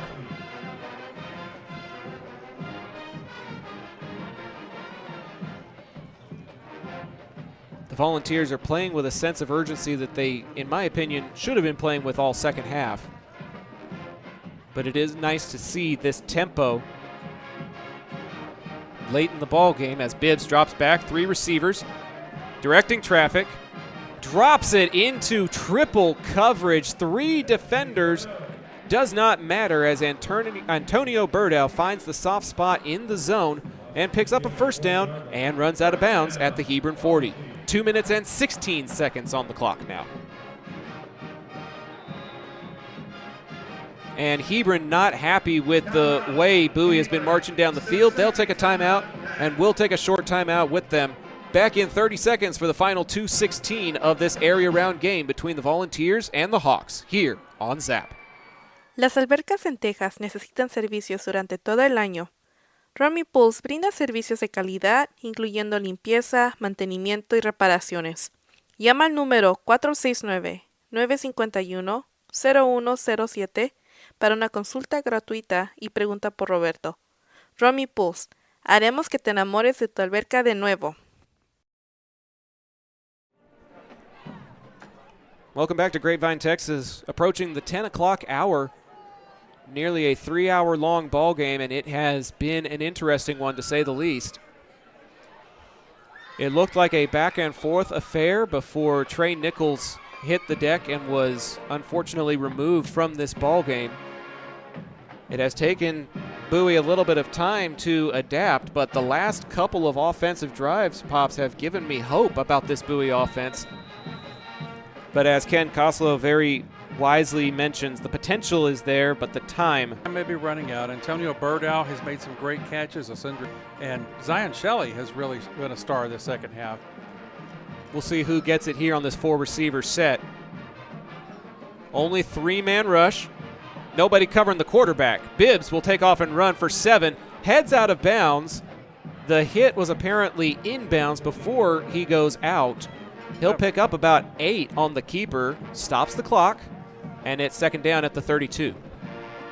2 minutes and 9 seconds to go in the ball game. Another good decision there by Bibbs not to throw the ball into tight coverage downfield. Just take it, pick up the 8 yards, get out of bounds. The Hawks are in 3-down lineman prevent defense. Going up top, one-on-one, incomplete. That was the right play call. They found an open man. Unable to come up with it was the intended target, Dylan Talley. And it'll be third down and 2. 2 minutes and 2 seconds to go in the ball game. There appeared to be a little bit of contact on that play, but Talley had turned towards the ball and was facing it, and his defender was also turned towards the ball, facing it. So the contact was waved off by the referee. 2 receivers and 2 tight ends. Trying to get to the sidelines, he cannot. Forward progress is stopped at about the 25-yard line. The clock will stop momentarily at 1:55 after the first down carry. Bowie will have to run back to the line of scrimmage. First down at the 26. Timeouts. Ball is ready for play. First down, Volunteers. And here goes scrimmage. 2 receivers to the right, 1 to the left. Under 2 minutes. Back to pass. Stepping up. Got a crease. Now running to the sidelines, and he will get to the 21 or so, does Bibbs. Not enough for a first down, but it does stop the clock at 1:38 to go. They will give him the 22-yard line.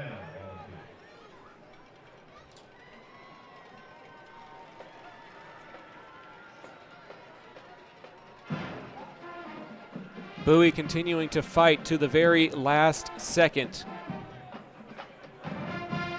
Gotta love the heart of this volunteer group. Bibbs back to pass. Going up top into double coverage. There was some pushing and no flag. Dylan Talley got pushed in the back and fell down as he redirected himself to go after that football. And it will not get called, and it'll be third down with 1:32 to go.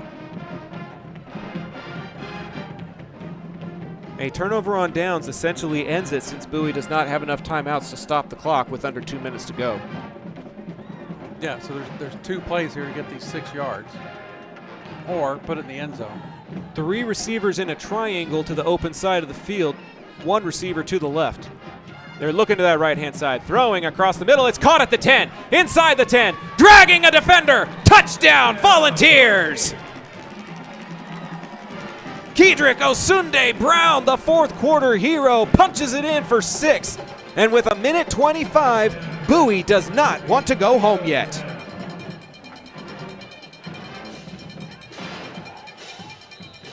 Warm up those defibrillator paddles, Yachty. Bowie is not going away. Looks like they're setting up the offense for a 2-point try. 3 receivers to the right-hand side. They're going one-on-one to the left, and the pass is broken up. And a flag is thrown afterwards. Taunting on the Hebron defender. But it comes after the play. Yeah. So is that just going to be enforced on the kickoff? Most likely, it would appear so. Yeah, because the play was well over, and the defender just stood over the receiver, taunting him. Bowie's offense is staying out there as if they may get another shot at this. No, now they're coming to the sidelines.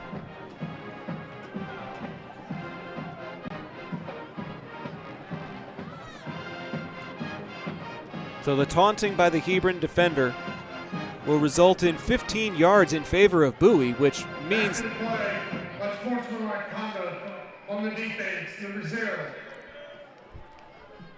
Correction, it's on the offense, number 0. Penalties enforced on the kickoff. Wait, there is no offense number 0.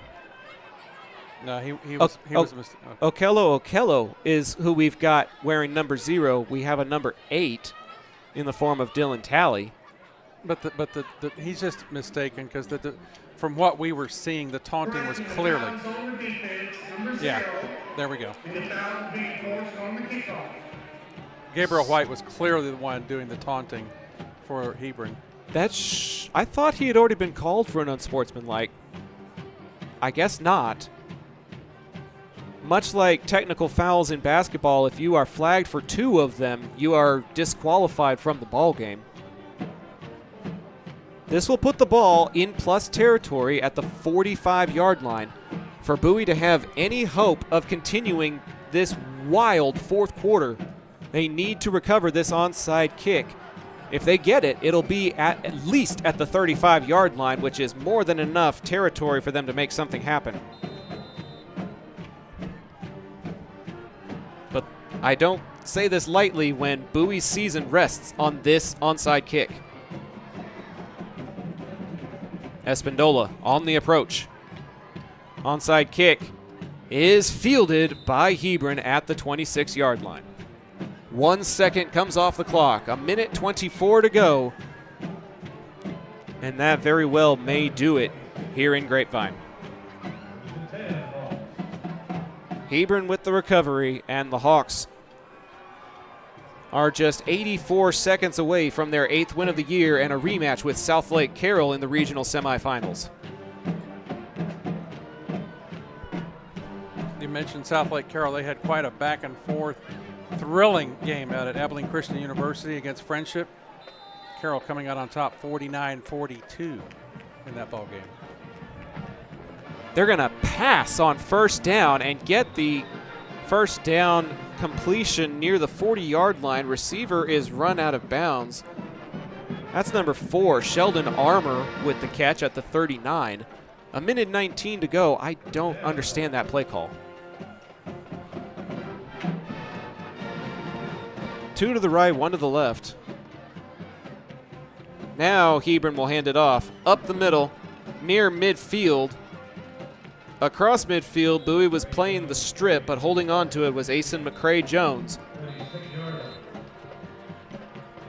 And the clock rolls as we approach 1 minute to go here in the area round.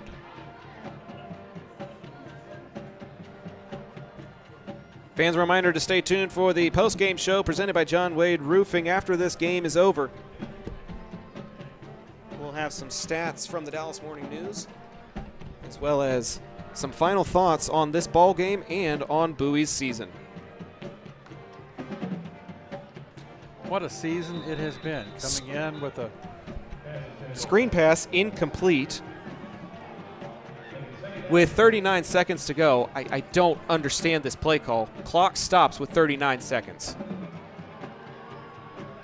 Coach Sam is not indicating that he wants to call a timeout. But it's now second down. And with 2 timeouts, you could theoretically get a stop. Now they take a knee at midfield, and Coach Sam immediately calls a timeout with 35 seconds left. I don't understand what's happening here. Does Hebron want to keep playing? Timeout, Arlington Bowie. It's their second timeout in the half. It'll be third down and about 14 to go after the kneel down. Bowie can call one more timeout and stop the clock with about 35, 34 seconds left. And it will prolong the game most likely by 1 more possession because of the incompletion on first down.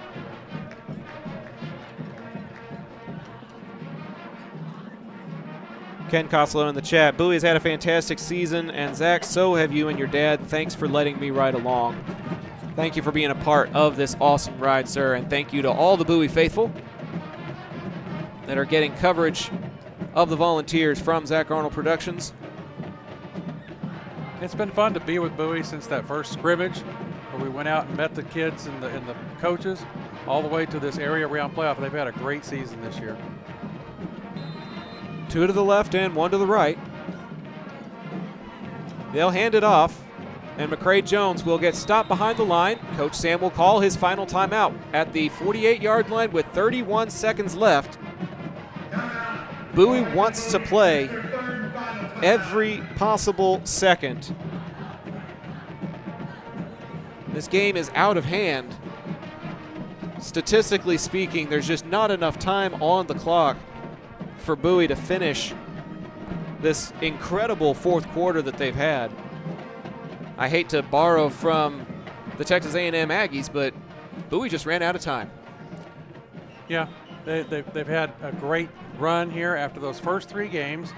They've been running the table every week, and that's tough to do. It is. In any district, it's tough to just keep winning and winning and winning. The streak, an 8-game winning streak in 6A football, is impressive. It's very, very tough to do. Very few teams at the 6A level are still undefeated, one of them being the Carroll Dragons, who will await Hebron in next week's ball game. The Allen Eagles also prevailed over Richardson, the team that dispatched our district opponent, Haltom, in last week's action. Bowie tries the punt, cannot get the block that they were hoping for. And the return will be met at the 15-yard line. 21 seconds to go, 85 yards for the Bowie offense. And then after that, the postgame show presented by John Wade Roofing, Arlington's favorite roofer since 1982. We've had a really great season. This is our 20th broadcast of the football season. Traditionally, we only have about 10 or 11 as the lights go out at GCISD Stadium. Can this fourth quarter get any weirder? The entire stadium has fallen victim to a blackout. We're still on the air. We still have lights in the press box, but the only lights illuminating downstairs are people's cell phones and the scoreboard. It is right at 10 o'clock on the dot, so I guess that's when the stadium is scheduled to turn their lights off. Somebody forgot to turn the timer off. Somebody forgot to turn off the timer. And the game extends due to some weird circumstances here at GCISD. Somebody tripped over the extension cord. Something happened. We've had this happen once before in ZAP history at Keller At ISD Keller, I remember Stadium. that. We lost quite a bit of time trying to get those lights back on.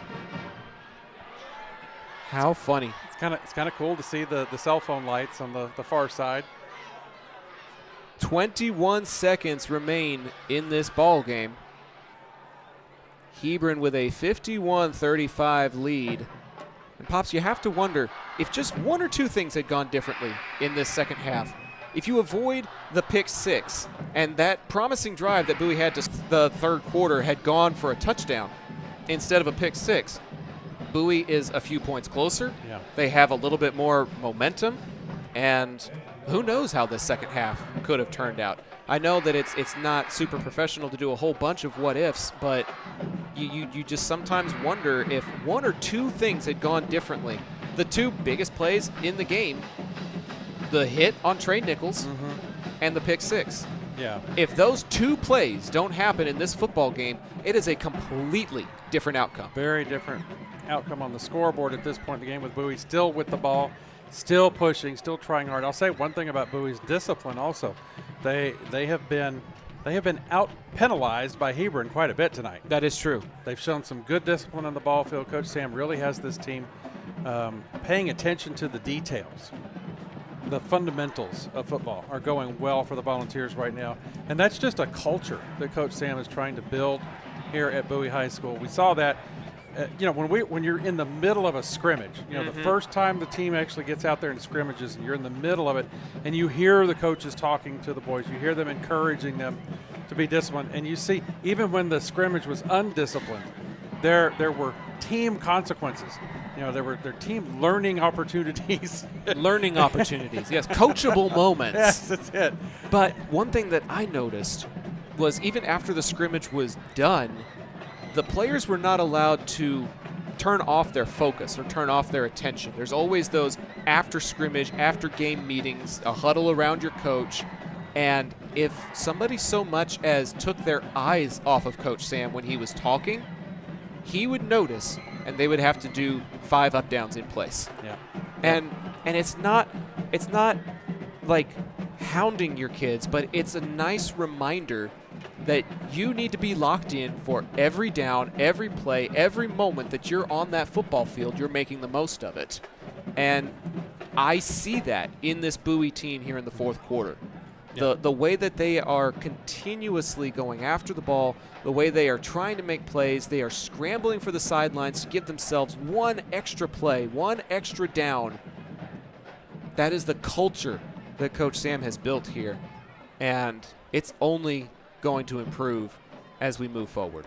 Well, and it's been a privilege, and we're grateful to Coach Sam and his staff for allowing us the access that we've had this year to follow the Bowie team as we've, welcomed the Bowie family into the Zach Arnold Productions umbrella, and it's been a lot of fun to watch them grow and go this year.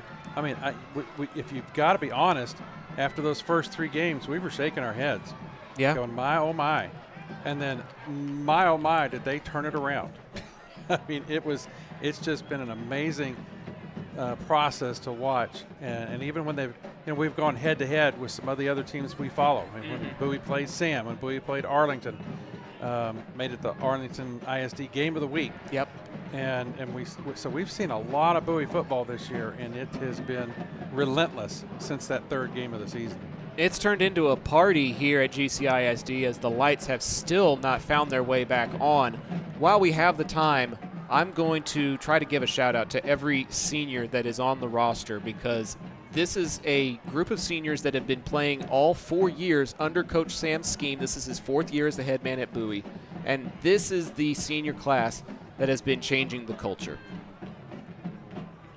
Senior Okello, Johnny McCone, Jeremiah Brinson, Darian Bowers, Trey Nichols, Dylan Talley, Zion Shelley, Zach Duncantal, Gael Garcia, Arjuan Chibli, Alex Calhoun, Isaac Rodriguez, Elijah Atwood, James Wooten, Beckham Ayula, Kenry Madrid, Keen Bowie, Justin Dixon, Brian Kern, Lawrence Atkinson, Christopher Mendoza, David Marimikwu, Ian Mays, Darnell Ikomi, Ezekiel Gordillo, Caden Moore, Devontae Perry, Roman Silva, Joshua Miles, Kevin Velasquez, Antoine Wright Jr., Josiah Gay, Drake Freeman, Ryan Parker, Jason Bailey, Francisco Santos, and Dakota Drake.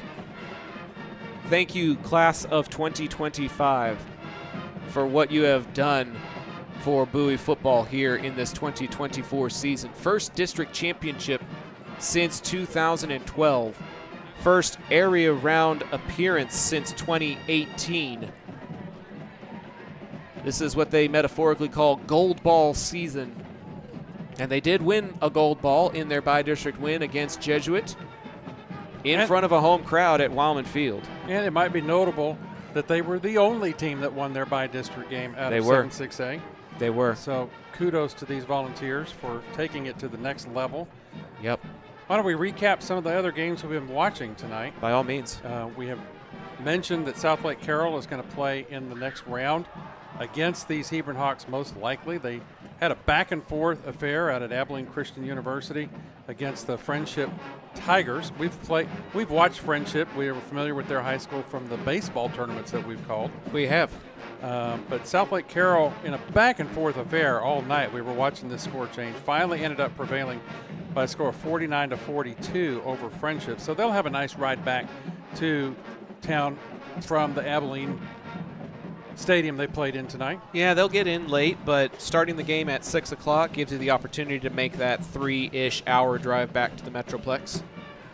In another game we were watching, we always think about the Odessa Permian Panthers, the mojo, the Friday Night Lights. The stars of Friday Night Lights, the TV series, and the mystique that is around that team, but they're not very good this year. Unfortunately. I mean, they made it to the playoffs. They made it to the playoffs, and they made it to the second round, but then they ran into a juggernaut. North Crowley Panthers dropped a 70 burger on them, 72-14 was the final. Goodness. North Crowley over Odessa Permian tonight, so Permian is out. Panthers move on. And Zach, you mentioned earlier that Permian looks like, the Panthers of North Crowley look like they could be ready to run this table in the postseason. They have made a couple of deep runs in the last few years, but this team just has not had any hiccup games. Nothing that makes you have any red flags and wonder, is there a scheme, is there a game plan that can slow them down? Whatever Friendship did is going to be film that Hebron's going to want to watch in order to find out how to keep pace with Carroll next week. Right. I don't think North Crowley has a game like that anybody can look at the film and say, this is where they're vulnerable, this is how we can beat them. That's true.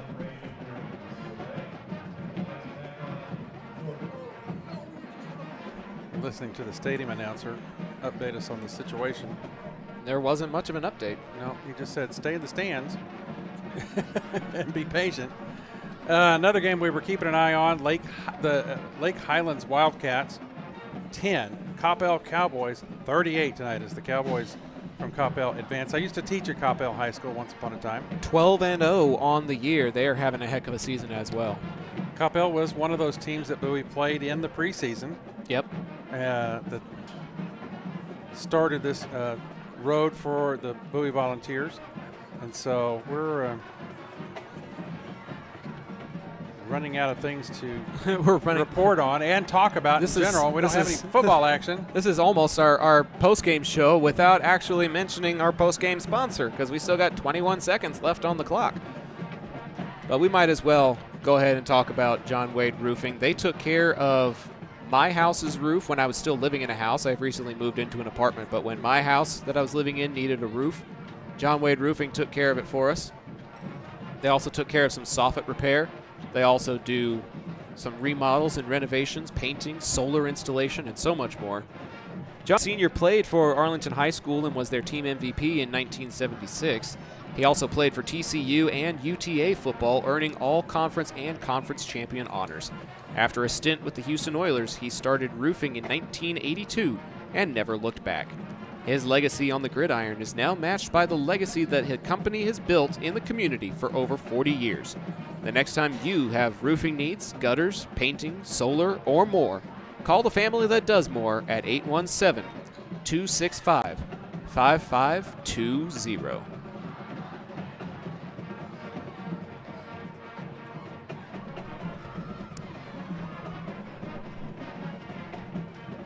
"21 ticks on the clock here as we continue to await the lights.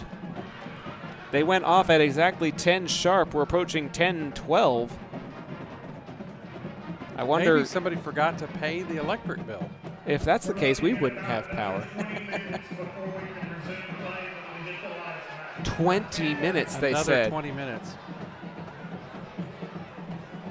With 21 seconds left. Well, if that's the case, then we may take an opportunity to hear from Coach Sam, since we didn't get to hear from him at the halftime. As soon as live action resumes, we will come back with the final 21 seconds of this ball game. 51-35 your score as we get ready for Bowie's last possession of the season. Stick around, folks. We'll be back in a bit. Coach, offense may be flashy, but the saying is that defense wins championships. What would you say you were most excited for about the defensive side of the ball at Bowie? The fact that the growth of our defense. We have 7 new starters that'll be playing on that side of the ball, so it's going to be the young part of our team, and I think the growth of our team success, is going to be how quickly can those guys, not only offensively, getting better week by week and growing, but if we can grow on the defensive side of the ball to the point to where, we can get the adequate stops that we need and those different types of things, and get turnovers. I think the sky really becomes the limit, because although we're young, we're talented on that side of the ball, and I like our group. It's just a young group, and it's a lot of slowing down and teaching that happens. But watching them in the watching them in the spring, fall camp, and inter squad, and then watching them against Richardson, I've just seen that group continuously grow throughout this fall camp. Who have you seen the most growth in, and who do you feel like you're going to be leaning on out of those returners? Because you mentioned it's 7 out of 11, so you got 4 returners. So out of those 7, who's grown the most, and out of those 4, who are you going to be leaning on? I would say the person I've seen the most growth out of is probably our nickel safety,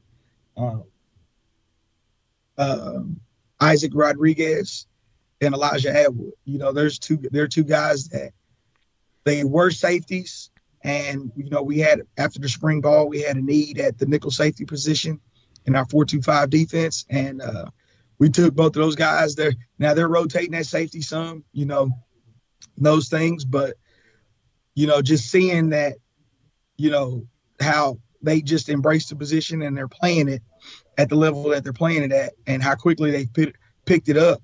Seeing those guys grow in that position. I've also seen a lot of growth in one of our defensive ends in Arjuan Chibley, who was a tight end last year. Obviously, we moved him over to the defense side of the ball.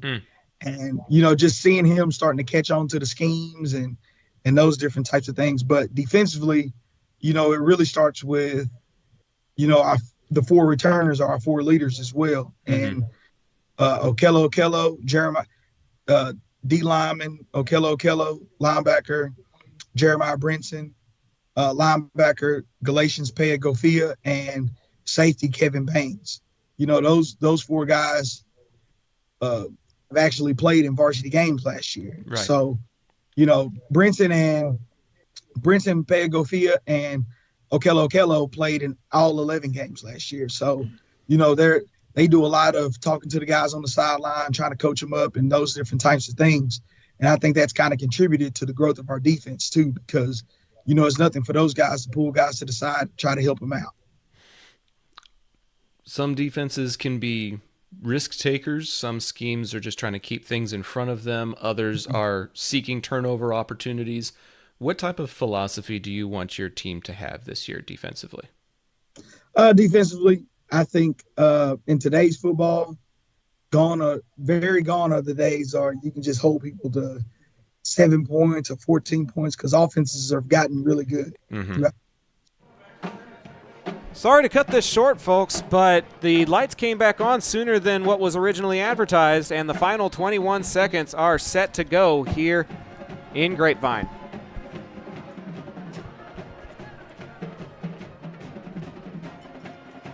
Yeah, they told us 20 minutes, and it was more like 2. More like 4 or 5. Pass play, obviously. Stepping up, throwing it to the sidelines.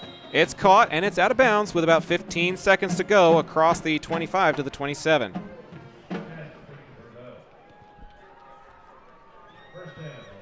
First down, Volunteers. 4 receiver set. Ball moves to the 27, 28. 2 to the left and 2 to the right for Jaden Bibbs. Back to pass. Under pressure. And he'll get sacked. Bowie's out of timeouts. That will be the final play of their 2024 season. All of that waiting around for 1 completion and 1 sack to officially end Bowie's 2024 season. But what a entertaining season it was. During the delay, we got the opportunity to talk about a lot of those things that make this Bowie football season so special, and we'll bring you into the broadcast area one last time as the Hebron Hawks take this ball game by a final score of 51-35. Pops, Bowie only had 7 points before Bowers was able to power his way in for that second half score. They scored 28 in this second half to try their hardest to make a game of it, but ultimately they never got closer than 2 possessions. Yeah, they just kept fighting. They kept scrapping. They made adjustments as they needed to make them. I mean, it's got to be a huge adjustment. We can ask Jot Holly about this and other guys that have actually played the game.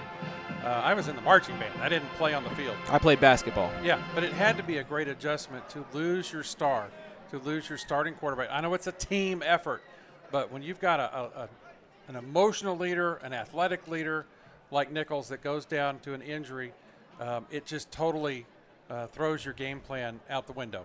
And you have to adjust and bring in Bibbs, who did a great job. I was really pleased. I was super impressed with the job that Bibbs did. And he rallied the team. He's a junior quarterback, did his best to take on that leadership role, and he did a good job. I was pleased that the Bowie Volunteers never gave up tonight. Mm-hmm.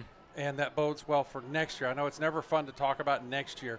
We've been on the field with these near-grown men facing the end of their season, crying alligator tears because for most of them, it's the last game of football they're going to play. And it's a bittersweet moment on the field down there with those Bowie Volunteers. It's been such a fun season. I think that's one of the biggest takeaways is these young men are disciplined, but they also enjoy one another. They feed off of each other's energy, and they were able to carry that all the way to the second round of the playoffs. There are a lot of teams sitting at home right now. There are a lot of teams that didn't make it to the playoffs. There are a lot of teams that didn't make it past the first round. they do join themselves in some very elite company here in the Texas high school football playoffs. And, I would venture to guess Hebron's going to have a lot of work to do in order to have a chance against Carroll. Even if they're not the same team that got walloped in week 1, Carroll is still an undefeated juggernaut, and there were some things in the Hebron secondary that Bowie's passing game was able to expose, and the undisciplined penalty yardage is also something that the Hawks are going to have to work on if they want to make a deeper run than just 2 rounds. Well, like you said, Bowie is they're the only team from 7-6A that made it to this round. 8-6A. 8-6A. Sorry, I was thinking of the opponents that we had last week.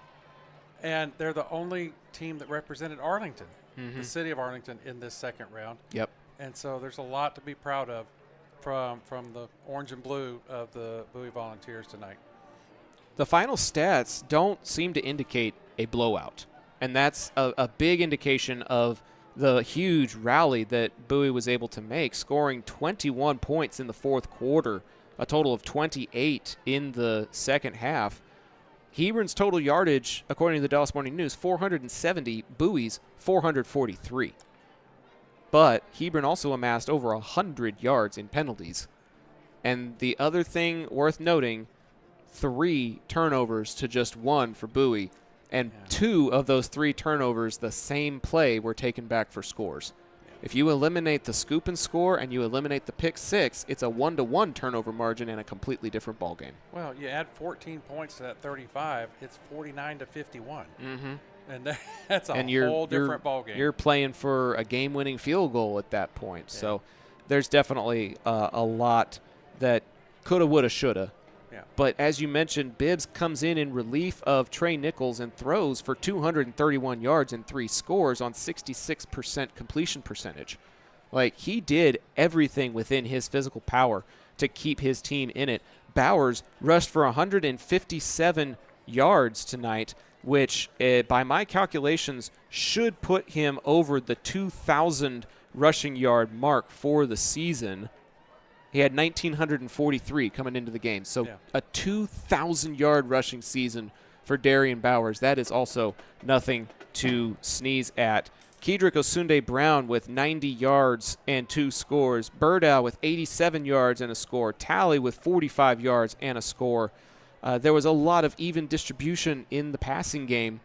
Unfortunately, they just weren't able to muster enough offense to come all the way back. Yeah, they just ran out of time in using the adjustments that they were making. Right. And it got behind the sticks, so to speak, for the whole game. So, but a good effort.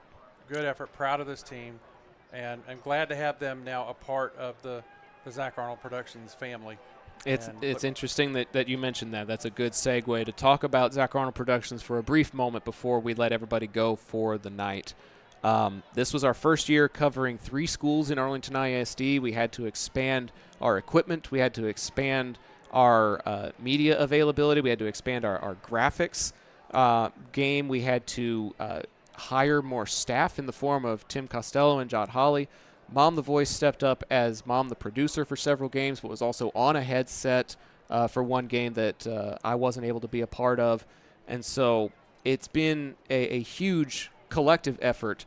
And you mentioned that we covered Arlington High baseball in the spring, and then the Denton Diablos are partners of Zach Arnold Productions as well. And when you count baseball listenership, plus how many people tuned into these football games, plus the soccer over the summer, we have amassed over 30,000 views and listens for the 2024 calendar year. This very well may be our final broadcast unless we contract out to somebody else during this football playoffs run. I highly doubt it.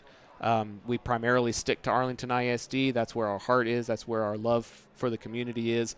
And to hit 30,000 in 1 year, to hit 20 football games in one season, that is a grand undertaking. Cannot possibly hope to do it alone. And this team effort is something that I am so incredibly proud of and so grateful for, because it gave us the opportunity to be a part of something really special like tonight. Yep, it's been a great road. And you know, when you put it in the big picture perspective of where we came from, where you came from, you and me that first year, going all the way out to Midland for a playoff game, and then coming back home, and one a mixer that's about half the size of the one we have now, one voice, one spotter, to what we are today. It just shows great growth. And this year, adding the video aspect that we'll be able to carry on next year, there's a lot of potential. As our friend Mondo says, the best is yet to come. It is indeed.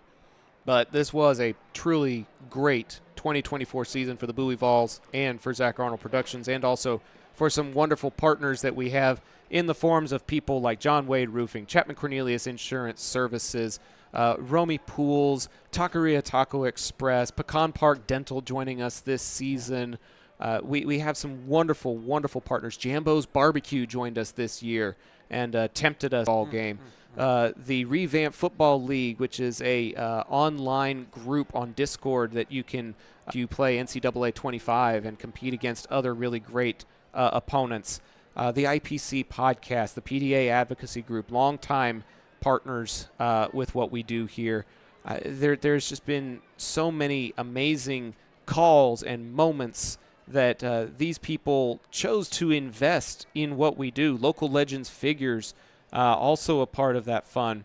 And, to be able to provide a service free of charge to the community is something that I pride myself on. There are plenty of pay-per-view ball game distributors out there, but we are one of the few that have advertisers. And as long as you're willing to put up with commercial breaks where you would usually get them during a football game, then you get some really, in my opinion, awesome coverage for no price.